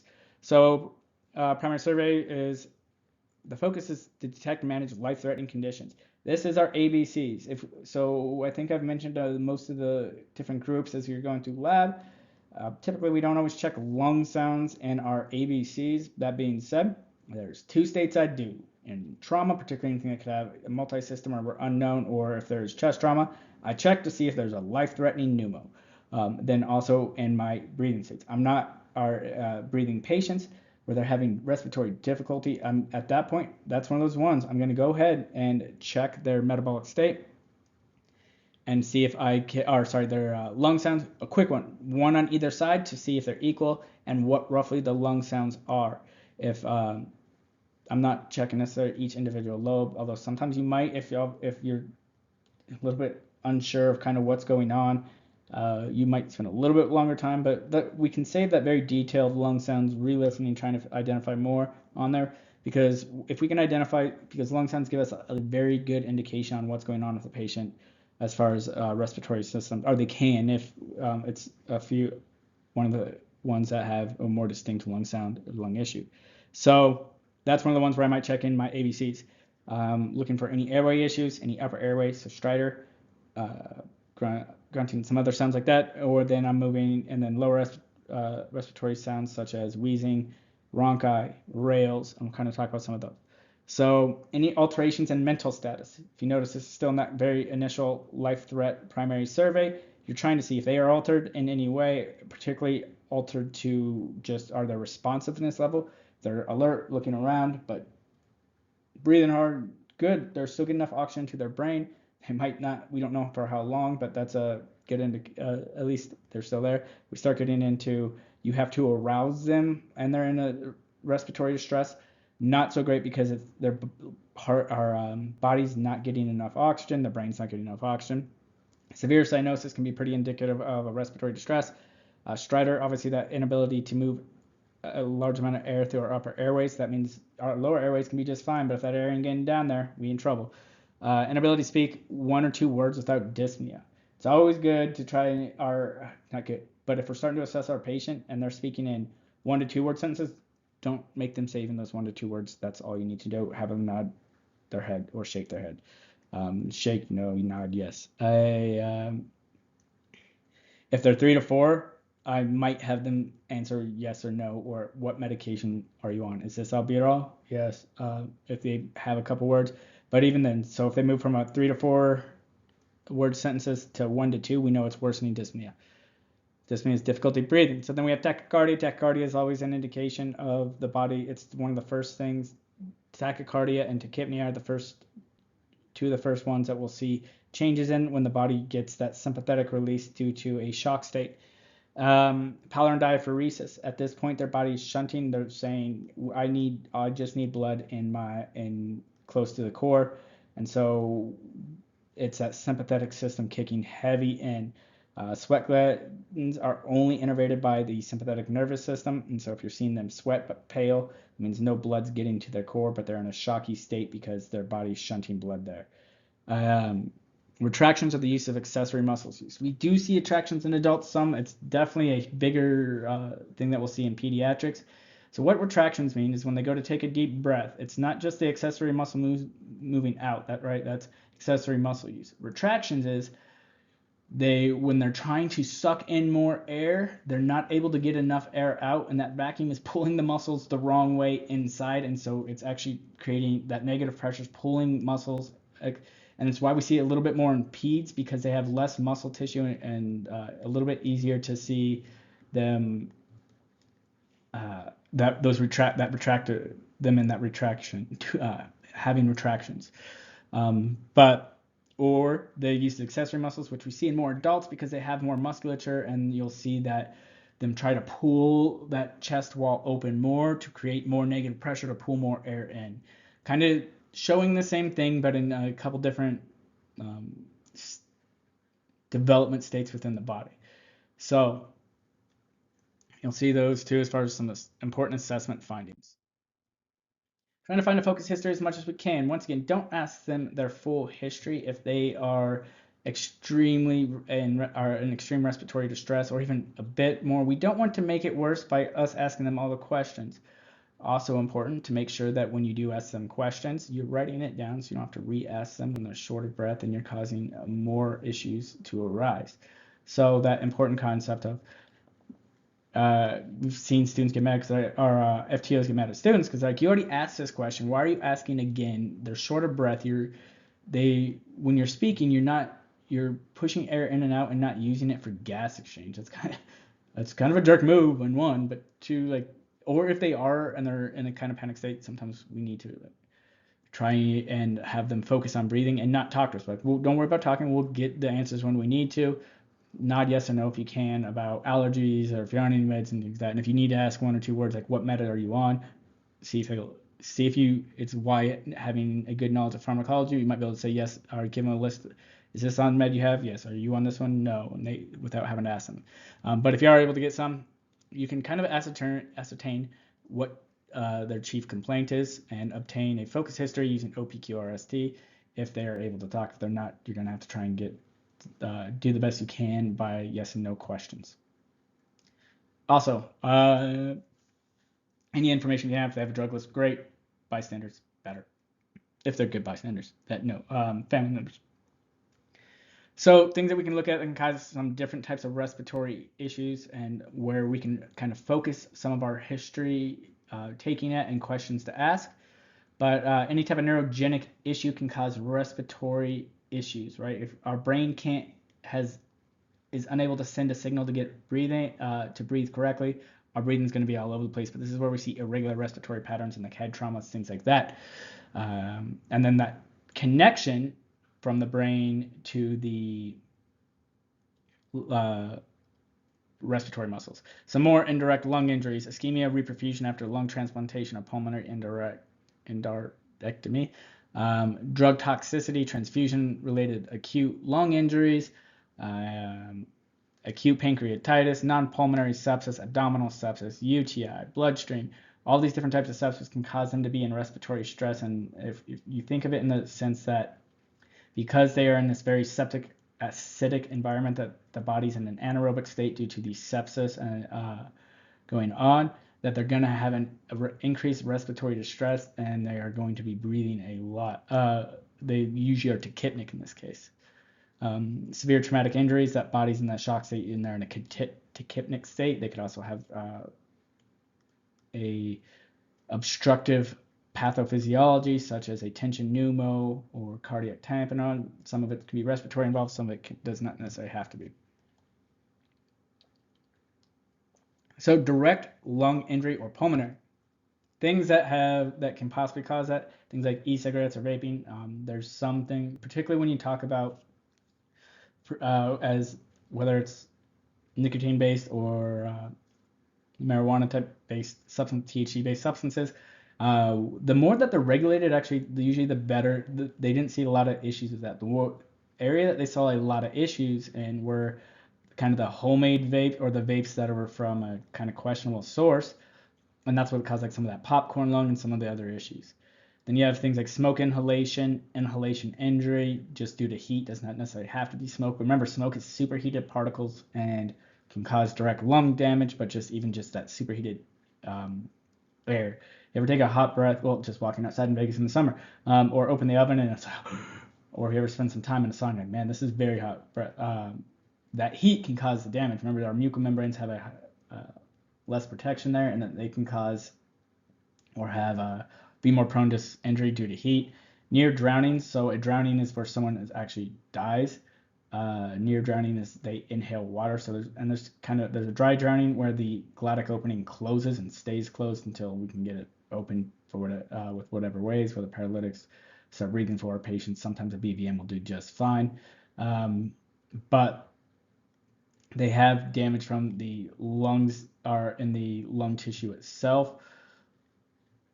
From that, particularly with certain types of water, sometimes I'll say salt water is worse. Salt water, they're all not great, and stagnant water can be just as bad as some of the other ones because like you're getting a very ton of bacteria in there, and that bacteria have a direct access to first your lungs and then your circulatory system. So it's a potent way or vector for, not a vector, but way to get bacteria into your body, because those can cross the capillary membranes. Then we have aspiration of gastric contents. We talked about this with aspiration and the importance of trying to make sure that we keep gastric contents out of the lungs. That very acidic, very like 2.6 on the pH scale acidity, and directly to our alveoli and our lung tissue does not do very well with gastric fluids in them. Just straight caustic substances causing a lot of damage. Then we have different types of pneumonia. So you have viral, bacterial, and fungal. All can be bad. And then pulmonary contusion, which would be a bruise and bleeding to the lung tissue itself, as well as a ventilatory induced lung injury. So usually that comes from, typically where we see that is too much volume or too much driving pressure, too much pressure going in there and causing damage to our alveoli. All right, so next, particularly after we deal with our initial life threats, get a rough idea, hopefully what's kind of going on, at least the beginning of some differential diagnoses and trying to figure out what's happening with our patients, maybe get a couple treatments going on. Remember, we typically don't start throwing meds at patients unless we have an idea on what their pathophysiology is going on. We don't want to just start throwing albuterol and atropine at a patient that's in CHF. That's not going to help, and many times can make things worse. And sometimes they have a thing called I'm gonna bypass it for now. We'll talk about it in class. So they should be guided by the paramedics' general impression, and basically what we have a rough idea. If we get a rough, yep, they have a history of COPD, and this feels like a COPD exacerbation. Well, now we have a pretty decent idea. We got wheezing. All right, I have a very strong inclination that this is COPD. Now, sometimes I'll have COPD and CHF, and then that becomes a lot trickier to deal with because you don't know which one is causing which, and sometimes it's both, and that's not a great day for pretty much everyone involved either, because now you're trying to see which one you need to try and treat. Not always fantastic. So some of the things that we can kind of note: patient's position, mental status, ability to speak, and respiratory efforts can cause things we already kind of briefly talked about. But with that idea, we might be doing that more detailed here. I'm going to listen to all 6 fields of your lungs. I'm going to try and see if this is more pneumonia-based, which tends to be on one side, instead of pulmonary edema, which tends to be on both sides, if it's hard to tell sometimes between bronchi and rales, things like that. All right, so we're going to look at getting a vital signs, pulse rate, blood pressure, and respiratory rate. Inspect the patient's face and neck for pursed lip breathing, and that's the patient trying to maintain PEEP within their lungs. Kids will use grunting, not just occasional grunting, but grunting every breath, that grunting sound, and that's them trying to close, because they can't do the pursed lip breathing so much, but they can close their glottic opening, close their cords a certain amount to try and do the same thing that pursed lips is doing, because while they may not have the full access to their they have to know what they're doing per lip breathing, their natural instinct will be to use kind of that grunting, that semi-closure of the glottic opening to try and increase PEEP within the lungs. So some other things you can look at is grunting, which I just talked about. Nasal flaring, trying to open up the nostrils to allow more air to flow into the airway.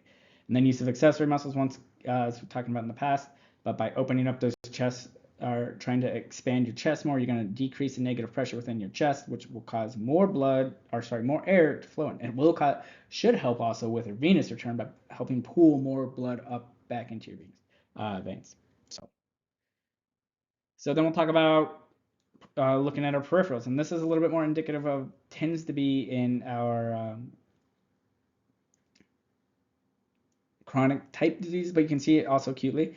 And we see peripheral edema that we'll find in chronic congestive heart failure, and then what they'll call pitting edema. Pitting edema is where you put your finger into their edemic tissue, like on their foot, and see how far it goes down. Grade 4s greater than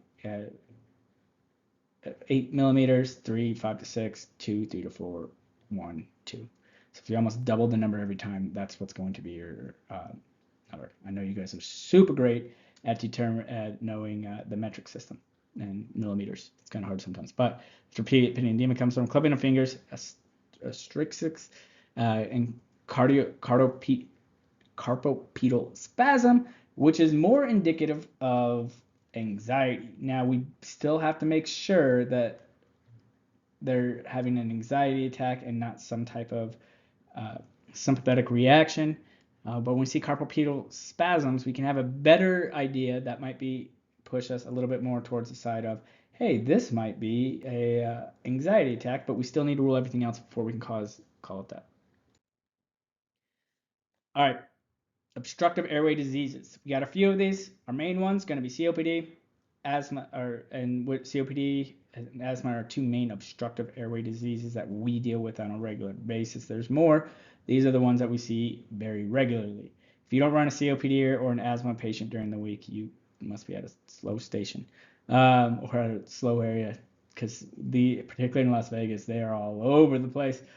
All those smokers over the years, but particularly with the COPD. So we can look here on what it is. So our chronic bronchitis is that chronic inflammation, excess mucus in the bronchi. Bronchitis, swelling or inflammation of the bronchi. Emphysema, so we kind of looked in here and talked about in the past. We have that breakdown of the alveolar and that larger amount, larger pundles, but less surface area, which causes less circulation or gas exchange via circulation. And so chronic bronchitis is going to be, this is why many of our COPDers get treated very much in the same sense of asthma, but we'll talk about why some meds are a little bit better than others as far as treatment for COPD versus treatment for asthma. And then there's the lucky ones that have both COPD and asthma and continue to smoke, and I don't know how they still live.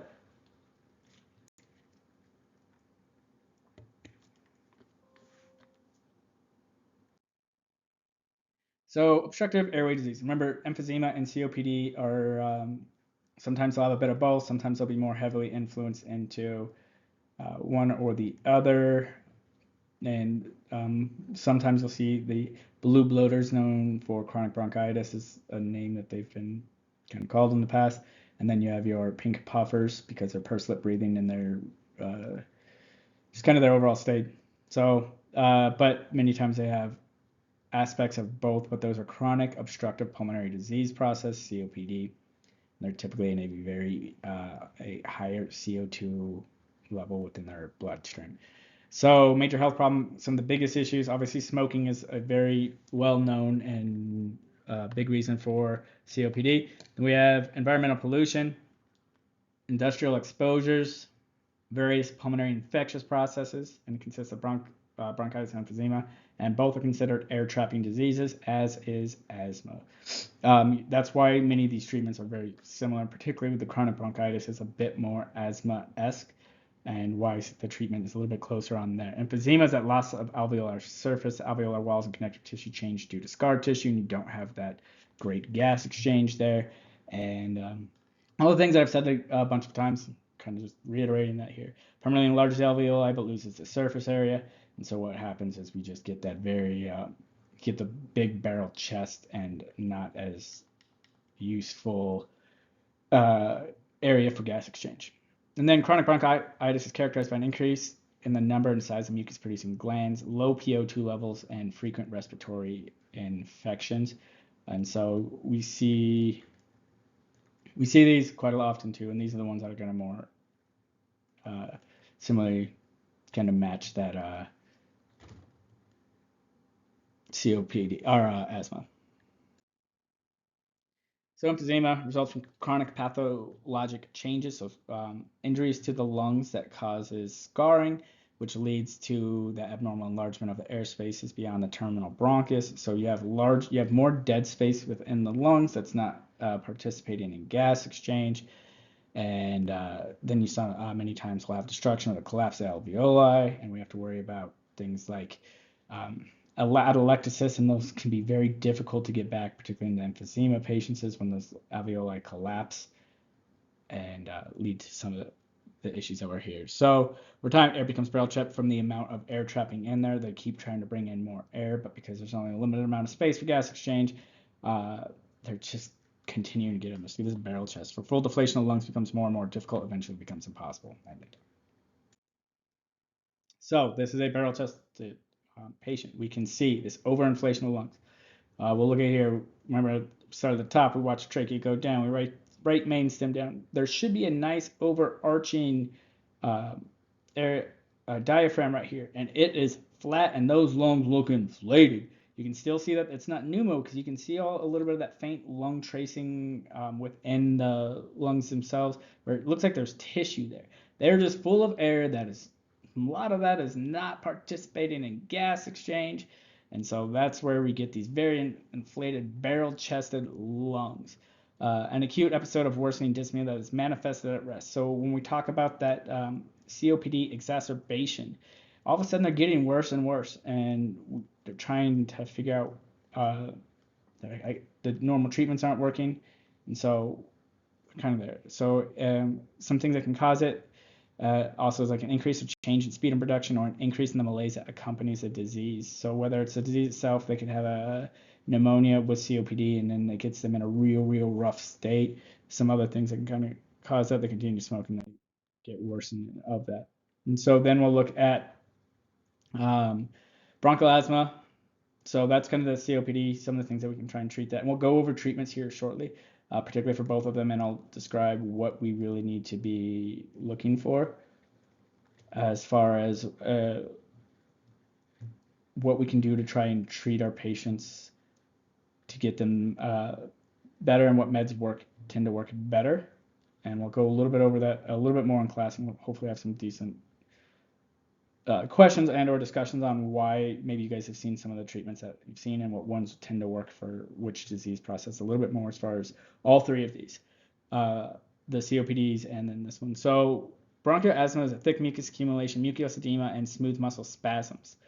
So one thing that you'll see a little bit more here that you won't necessarily on the others is the spasming of that, and it's a very reactive airway that we don't always see in other places. So usually an obvious respiratory distress, unless this is the first time they've ever had that. They'll know many times when they call us, it's because, unless it's an initial asthma attack, but most of the time they'll call us because they've having this, they've already tried their normal treatments and they're not working.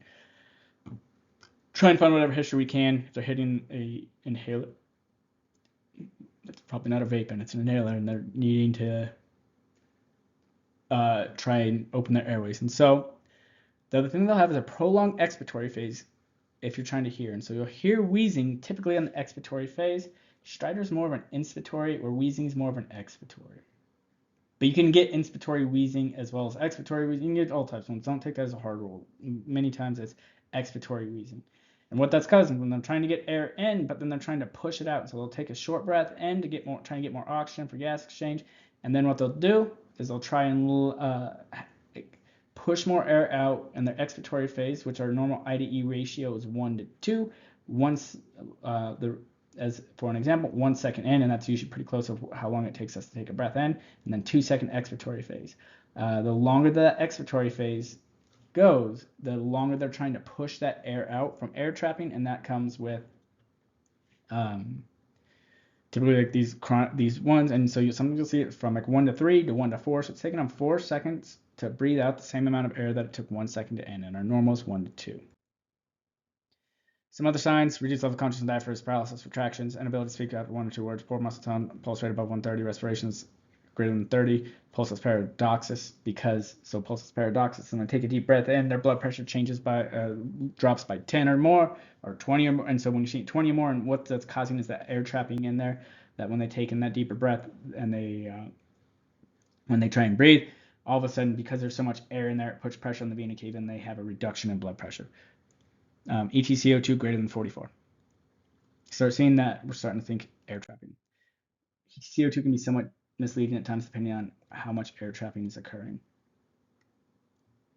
Because if no air is moving in or out, sometimes that EtCO2 rating can be a little bit out there. Management: oxygen therapy, drug therapy. We have nebulized albuterol, Atrovent, corticosteroids are huge. Magnesium's big. Terbutaline is one that we saw here for a while. When there's a mag shortage, terbutaline, it works very much in the same manner. It's a smooth muscle relaxer. We're not using it for its electrolyte properties. We're using it for smooth muscle relaxation, and it is a CNS depressant. So typically, it always comes up that we're used to it helping people breathe better and whatnot when they use it in pregnancy, different things from we'll get over into some of that, but when you have too much magnesium, it causes central nervous system depression, which causes them to not breathe as much, and it's just a little bit weird seeing that because typically we see it to help them breathe more, so it confuses some people when they hear that. Just know it because it's a central nervous depressant and causes actually things that we'll look for like deep tendon reflexes and how well they have those. Corticosteroids help reduce inflammation by a ton. IV fluids rehydration. You breathe out a lot of moisture and you become dehydrated when you are very tachypnic for a period of time. That's how dogs, why they pant, is they use that because they can sweat.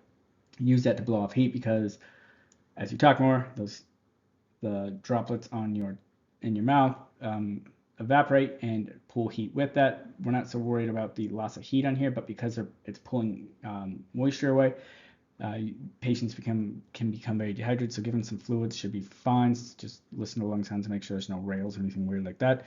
Transport, advanced airway management if needed, or if indicated. Try not to tube these patients too much.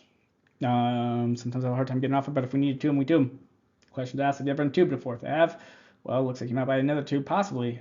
But if they do say they've been intubated before, that usually means they were unable to get their asthma under control. And talk a little bit about some of the air trapping. So, status asthmaticus, a severe prolonged asthma attack. These are the ones that get tubed. That has not been stopped with repeated dose of bronchodilators.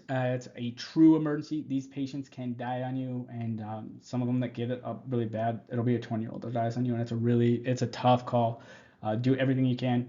If you need to intubate the patient, intubate the patient. Try and see if we can get them fixed without this. Treatment's the same for acute asthma attacks, although more urgent. Patient may be dehydrated and require IV fluids, and there's high concentration oxygen. Anticipate the need for intubation and aggressive ventilator support. If you ever have to put this patient on the vent, you're going to have to do things like mess with their I/E ratio, but we can do that with a bag by just allowing more time to get breathing. I should have some more of the treatment ones on here. I believe it's through this PowerPoint that I have it. So some differential considerations. Though wheezing leads common associated with asthma may be present in many diseases that cause dyspnea. Appropriate emergency care is based on assessment and accurate history. And so we're going to kind of talk about the differences between the two and some things to look for. If we're trying to really determine it, we'll look at a couple of different things that they could possibly be on and some of the differences that we'll see. And so if you guys think about what would an asthmatic have versus COPD, and some of it's going to be context clues and some of it might not be that obvious. We're going to have to kind of try and figure it all out. And either way, many times the treatment will be roughly the same. So we're going to talk about here, and I'll go over in class which one's more effective for asthma and which one's more effective for COPD. So all of these are effective for both. Now, when we talk about which ones are more effective for asthma, albuterol tends to, because albuterol tends to have so much inflammation, trying to open up those airways more. Not necessarily as much mucus, although it's still a thing, which is why both of these work. It tends to open it up more. It's more about that muscle, the smooth muscle contracting and spasming around the bronchioles, which is causing them to constrict. There's mucus production, but it tends to be more inflammation and muscle spasm as opposed to mucus and more inflammation. So when we look at that, albuterol is a sympathomimetic. It hits our beta 1 and beta 2. That's alpha, but we're not too worried about that. Our beta 1 is a side effect. We should be fine unless they are CHF patients. Don't worry about giving your albuterol patient for a patient that's tachycardic. They're tachycardic because they're hypoxic.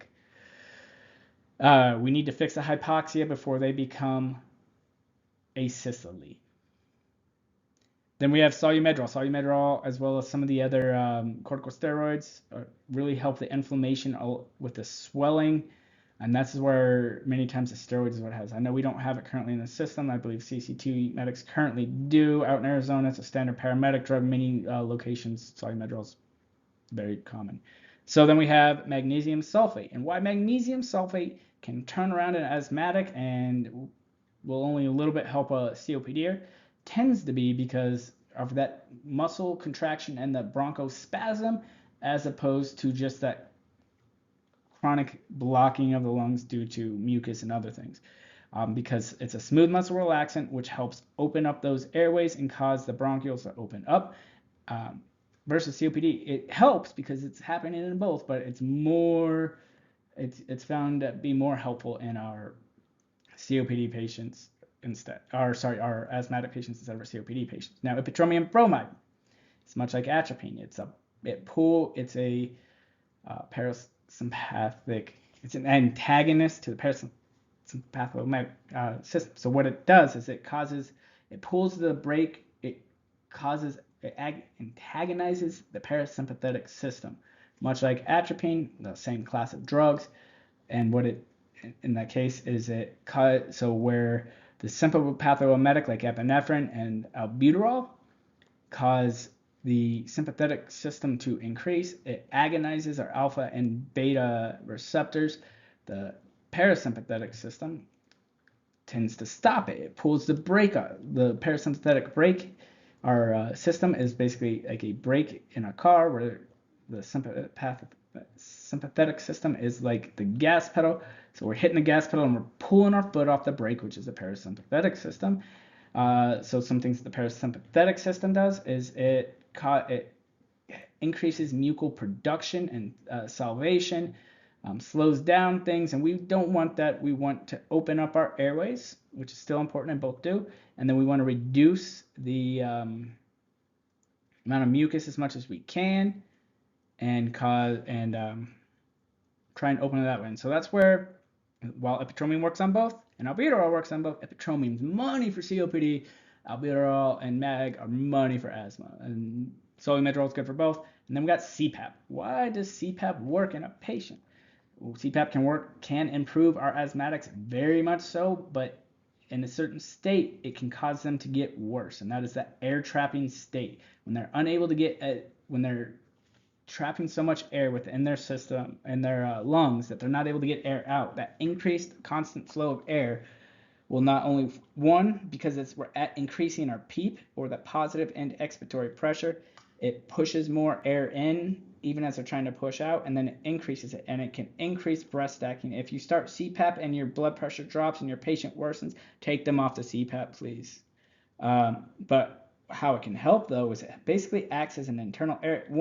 It increases the partial pressure of oxygen by pushing more air in to hopefully help their oxygenation. Then also, because we're increasing the air pressure, not necessarily partial pressure in this case, but the air pressures within our airway, particularly lower airways or bronchioles, those, is it allows by keeping them open, by basically increasing the amount of pressure in there, it opens them up more and allows more air to escape the lungs.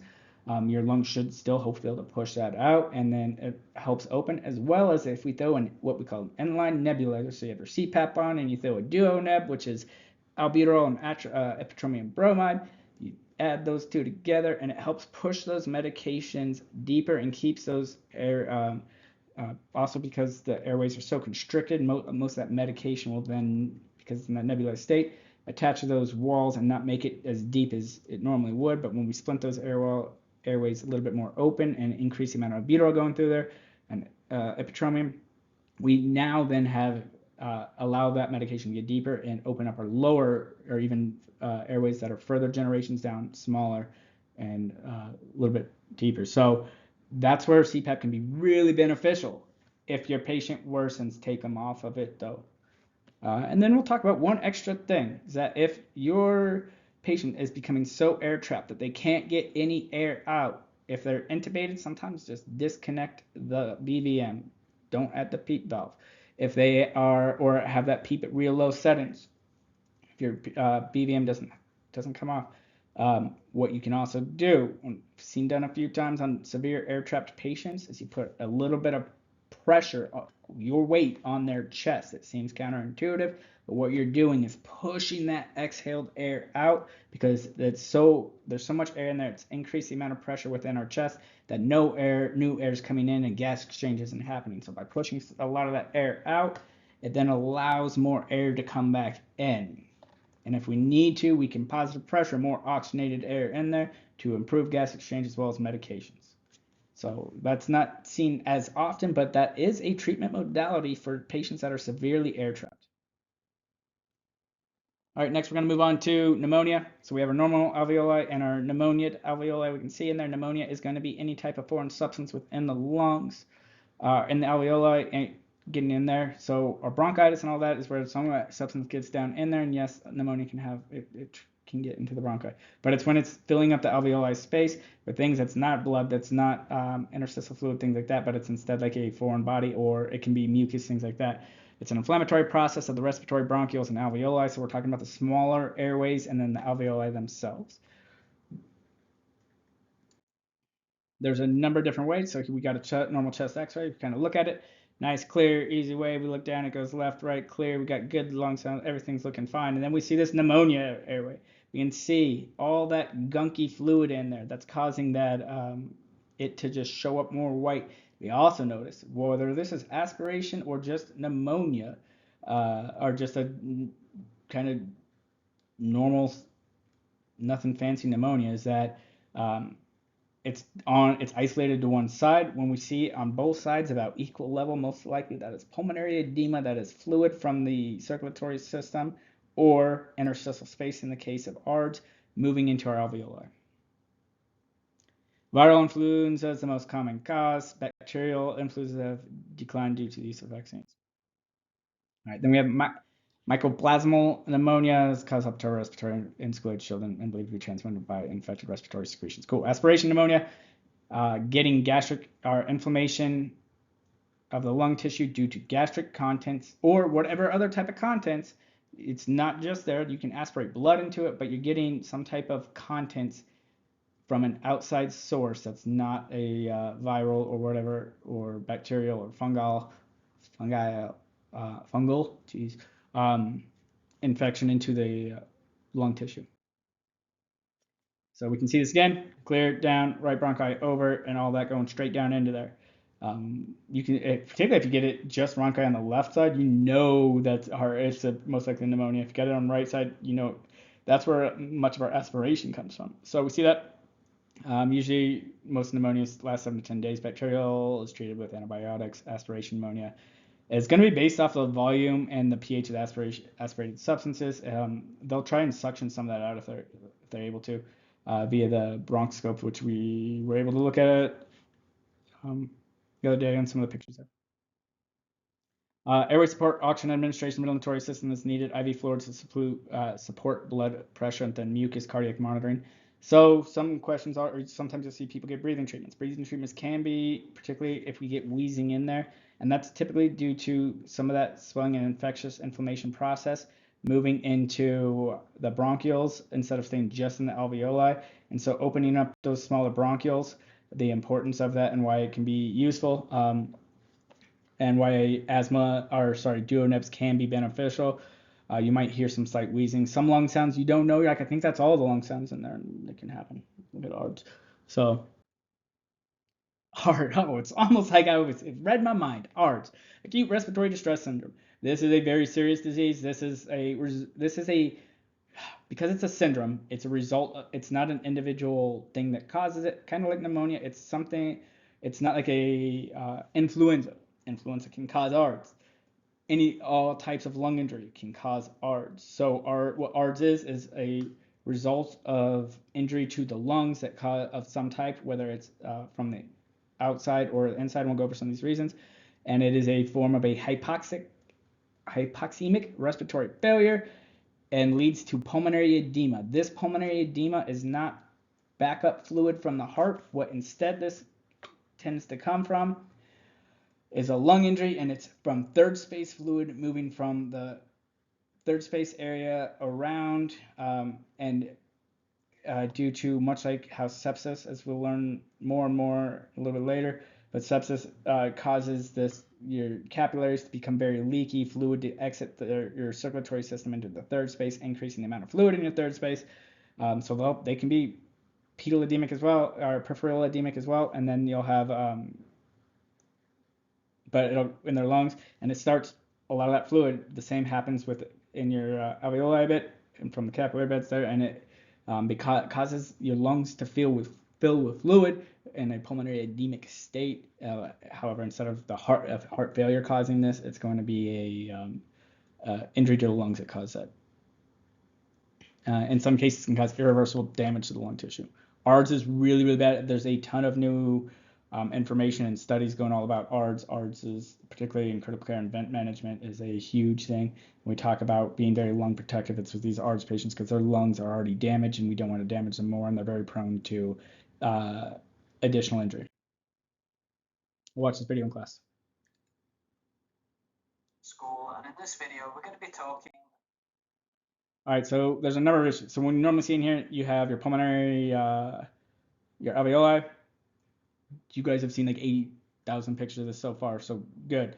We have these very small junctions in here. Some things kind of get through occasionally, but most of the time what we have is air movement and a couple particles here and there. No biggie. Things happen. We got white blood cells. We got all the things right there, right? We have this air-blood barrier. Everything's good. In this damaged lung tissue state, what happens is all of a sudden damaged fluid is able to leak from both the so what happens? You have that damaged epithelium, impaired endothelium, destruction of the junctions in between the alveoli sacs and the capillary membranes. Everything's leaking, fluids getting into places where it doesn't need to. There's no air-blood barrier breakdown, and what happens is fluid starts filling up those alveoli. So it's actually treated kind of the same, and it's why we use PEEP, a lot of PEEP. By increasing that partial pressure, we hope to at least push some of that.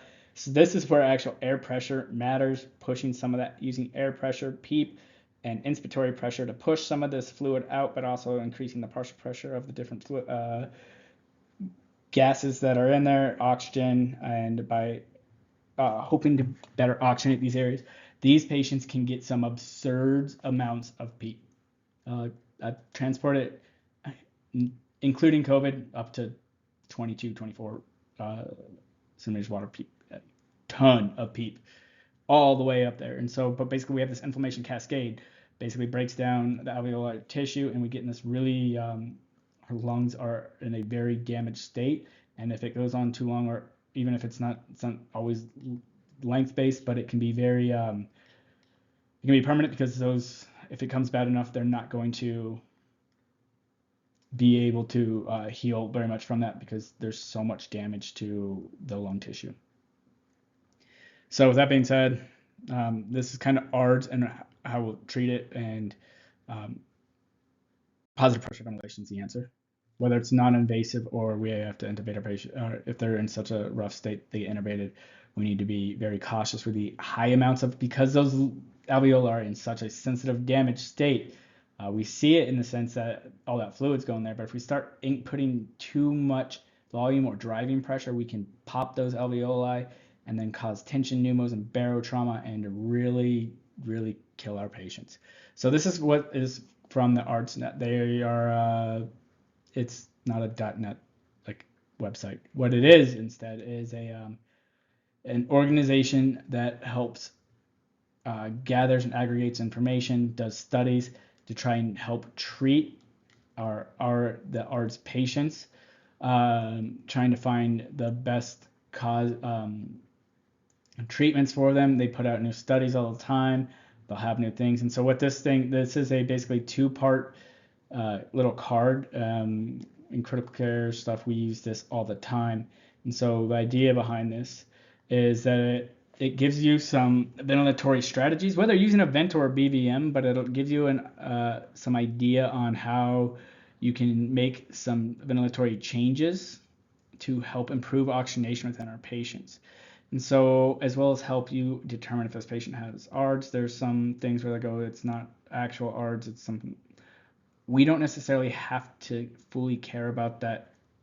If they're displaying something of ARDS, or you're transporting a patient that has been diagnosed with ARDS, we gotta try and treat them as best as we can, and with as much and we can use some of this diagnosis criteria. We're not diagnosing them with ARDS. What we are is trying to treat a suspected diagnosis of ARDS. I know I said we do some things, but this is one of those ones that has some very specific ARDS diagnostic criteria as far as some of the things. It's not a huge deal as what if they are showing symptoms of this, we treat them following this kind of guideline. So some of that is our PA FiO2 is less than or equal than 300, correct for altitude. Bilateral patchy infiltrates consistent pulmonary edema. They have a very, very unique chest X-ray. It is always described as a ground glass-like view, and so their entire lungs looks like someone took sandpaper to glass, and you can barely see through it. Not great. And that there can't be no evidence of left atrial hypertension. We have no way to determine that. So most of these don't matter for us. But if they have some of these that have pulmonary edema and no cardiac issues, we can start looking at ARDS. Especially if they've been on a vent for a while, they had vent injury, they've had lung injury, smoke inhalation. There's a whole thing that we'll go over here in shortly.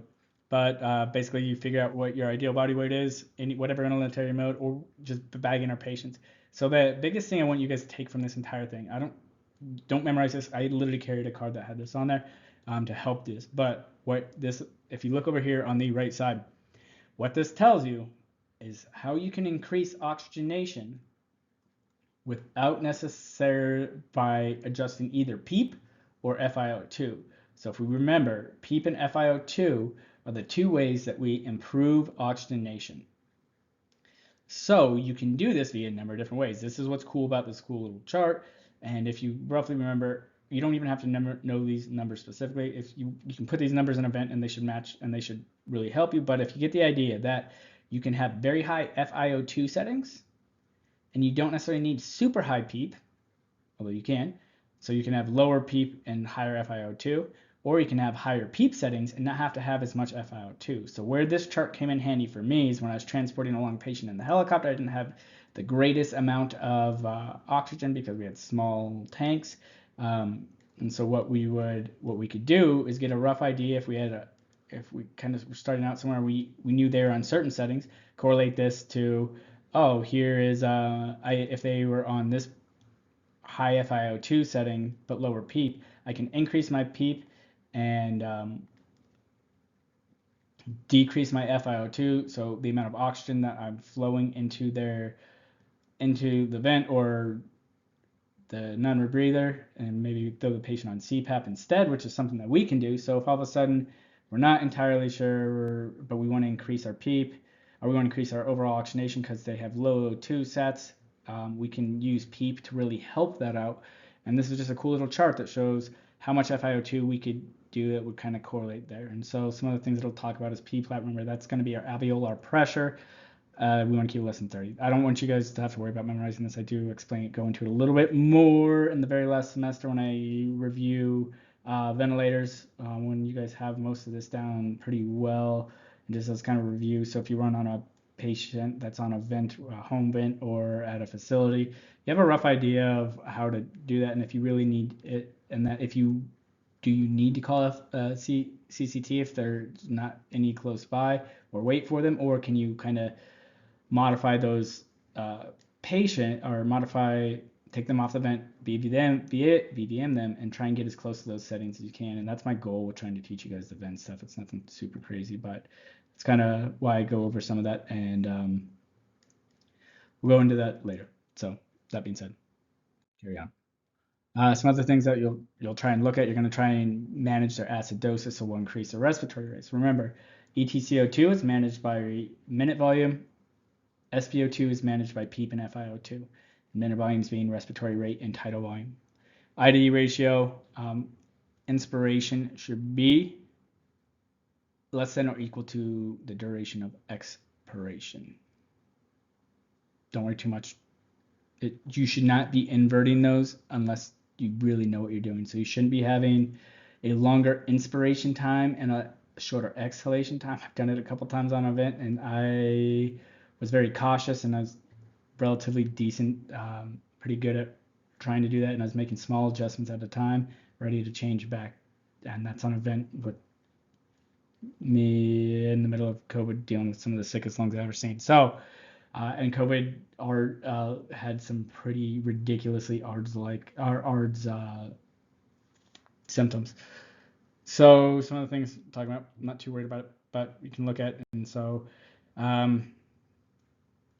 we don't need to worry about that. So, but a definition of unassisted breathing difference from spontaneous is extubated face mask prolonged. Yeah, we're good. Cool. So we're gonna go on there, but it's pretty interesting. Next, then we'll talk about pulmonary embolism. This is more of a circulatory system than a respiratory system, but because it's part of the VQ mismatch, we will talk about it because we still need to know what we can do, and most of that is dry fast. But we still can do a little bit to try and help them not die. If it's a big saddle PE, sometimes you might have had them all of a sudden look up at me and go, "I don't feel so well," and then die shortly afterwards. Nothing we can do. They ran a code, and there wasn't much. So if it's a big PE, there's not always a lot they can do unless they're already at the hospital, possibly in a IR suite. So that being said, but there is some treatments. But pulmonary embolism blockage of pulmonary artery by foreign matter, such as thrombus, which would be a piece of clot moving from somewhere else. An embolus is something that grows there, or no, I got it backwards. Either way. Usually arises from some type of something else, DVTs, deep vein thrombosis. They build up that thrombosis, which is a developing of a clot in the thing, and an embolus is something that moves there. So we talk about embolus and thrombosis. They can be both indicative, happen within the lungs and the brain. A thrombus is, if it develops in there, typically we don't see that in our pulmonary arteries, but we can.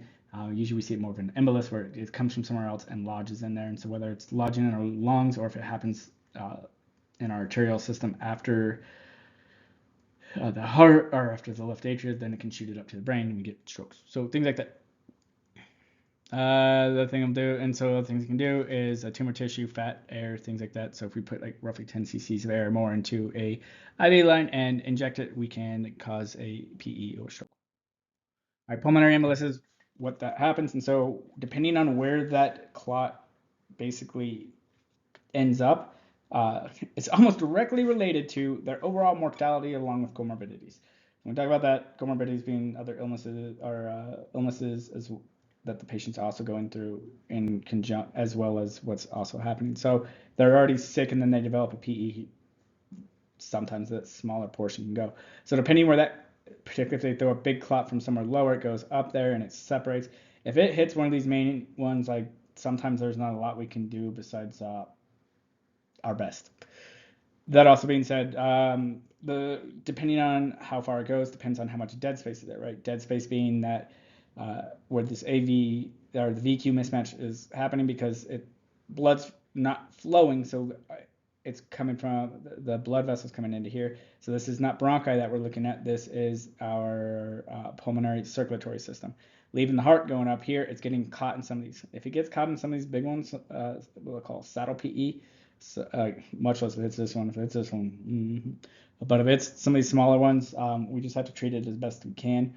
And typically, it's going to happen after a bit. We'll get a bit more into some of the specifics because it's not necessarily a full respiratory disorder, but because it does deal with VQ mismatches and things like that, we are going to be talking about it at least a little bit in here. and so it's Virchow's triad, I guess, contribute to clot formation. Hypercoagulability, the ability to build, or they're making too many clots, and so that causes them to, by having too much clots, or making too many, the blood's clotting too much, it has an increased chance of making a PE.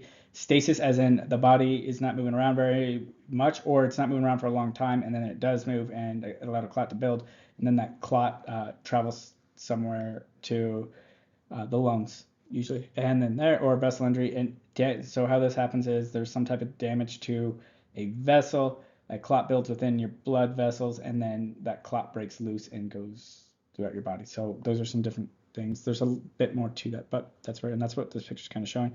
Down here, I have a DVT getting thrown up into the body. Deep vein thrombosis. Signs and symptoms: dyspnea, hypnosis,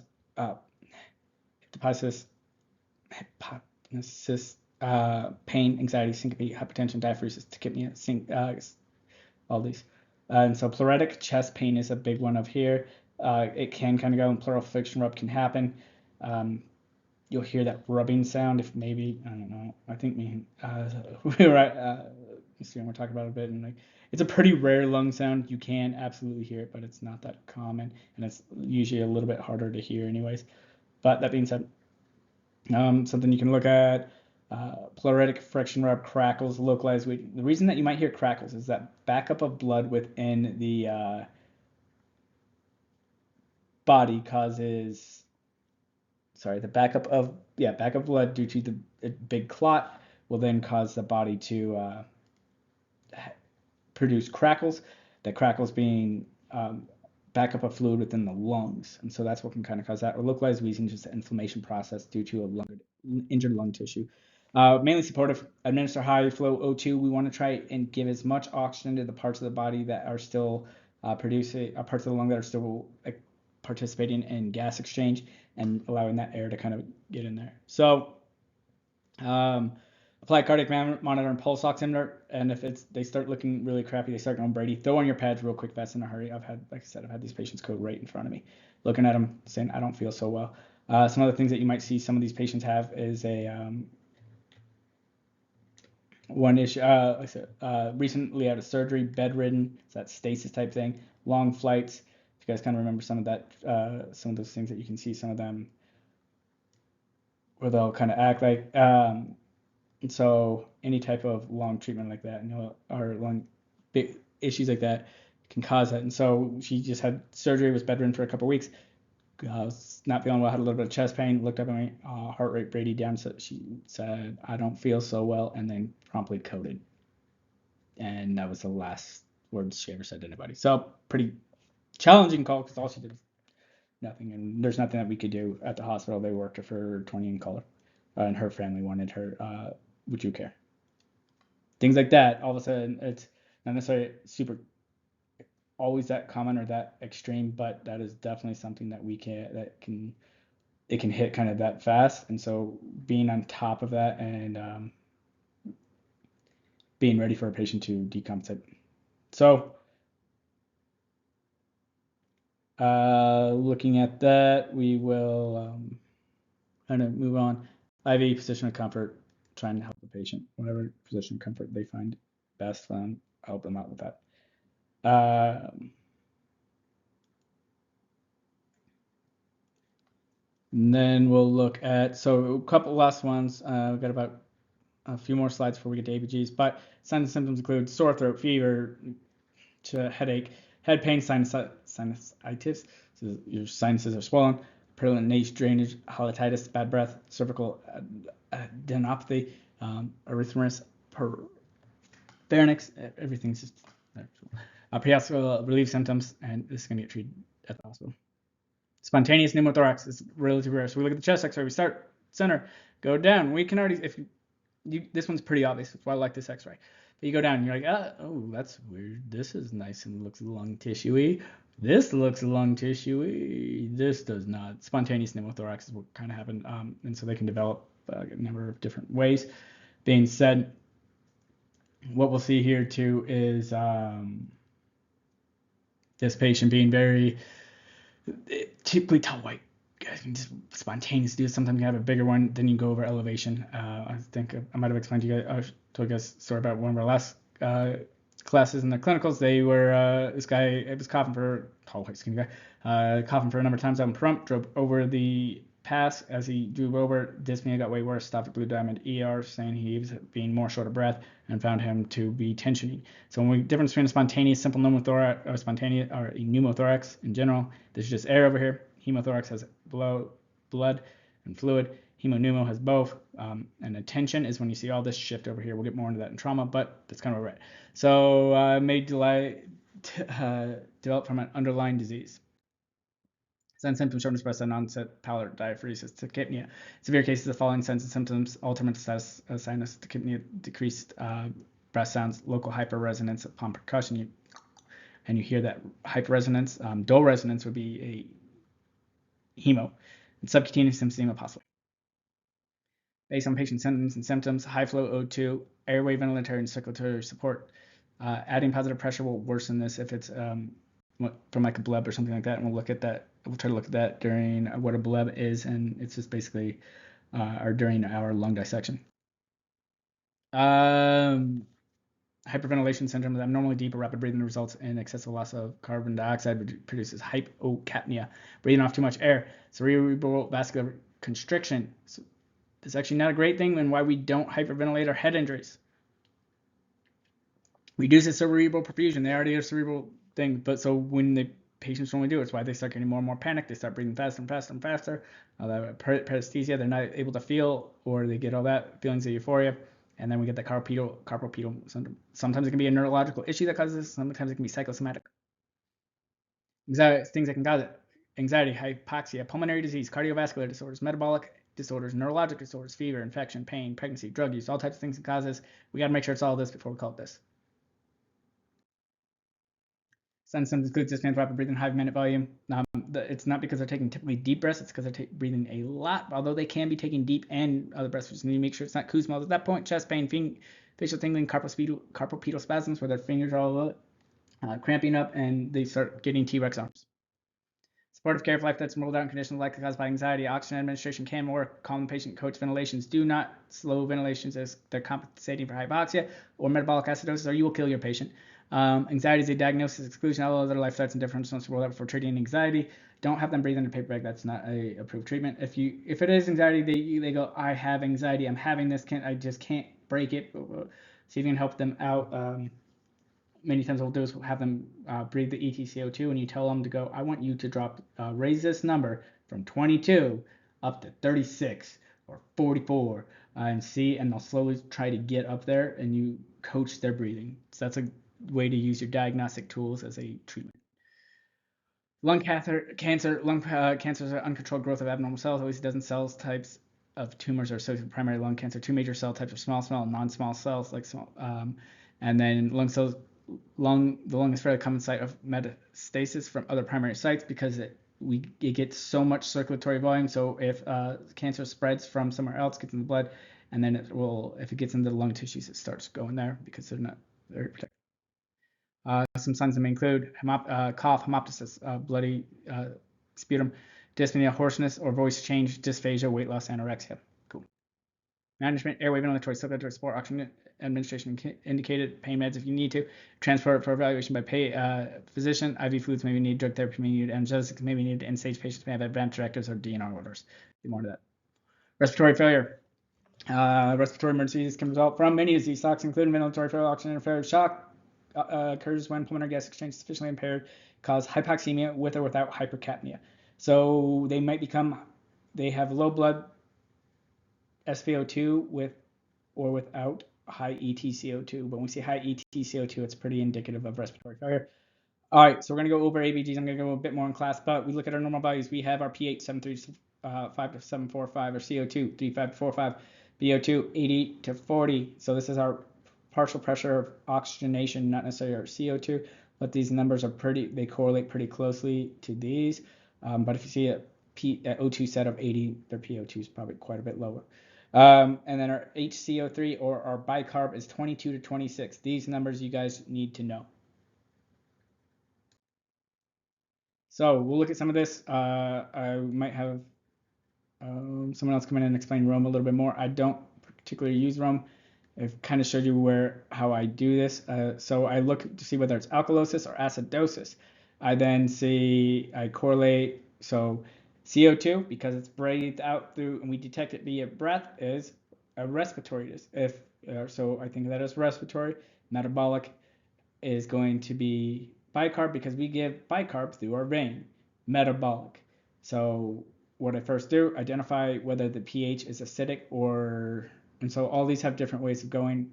I explained my way. I said I identify whether it's metabolic or acidotic, the pH, and then whatever one matches, whether it's CO2 or bicarb, matches the pH, is the primary disorder, and the other one is either compensatory or not compensatory, but it's just there, not doing things.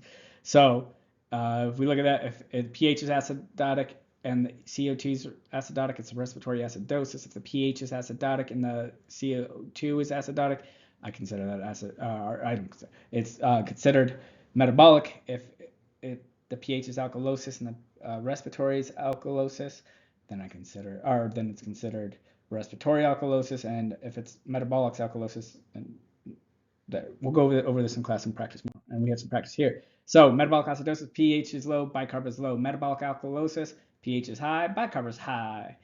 So remember, there's only one inverted number here, and that is going to be our pH. Everything else is going to follow. If the number's higher, it's acidotic. If it's lower, it's alkalotic.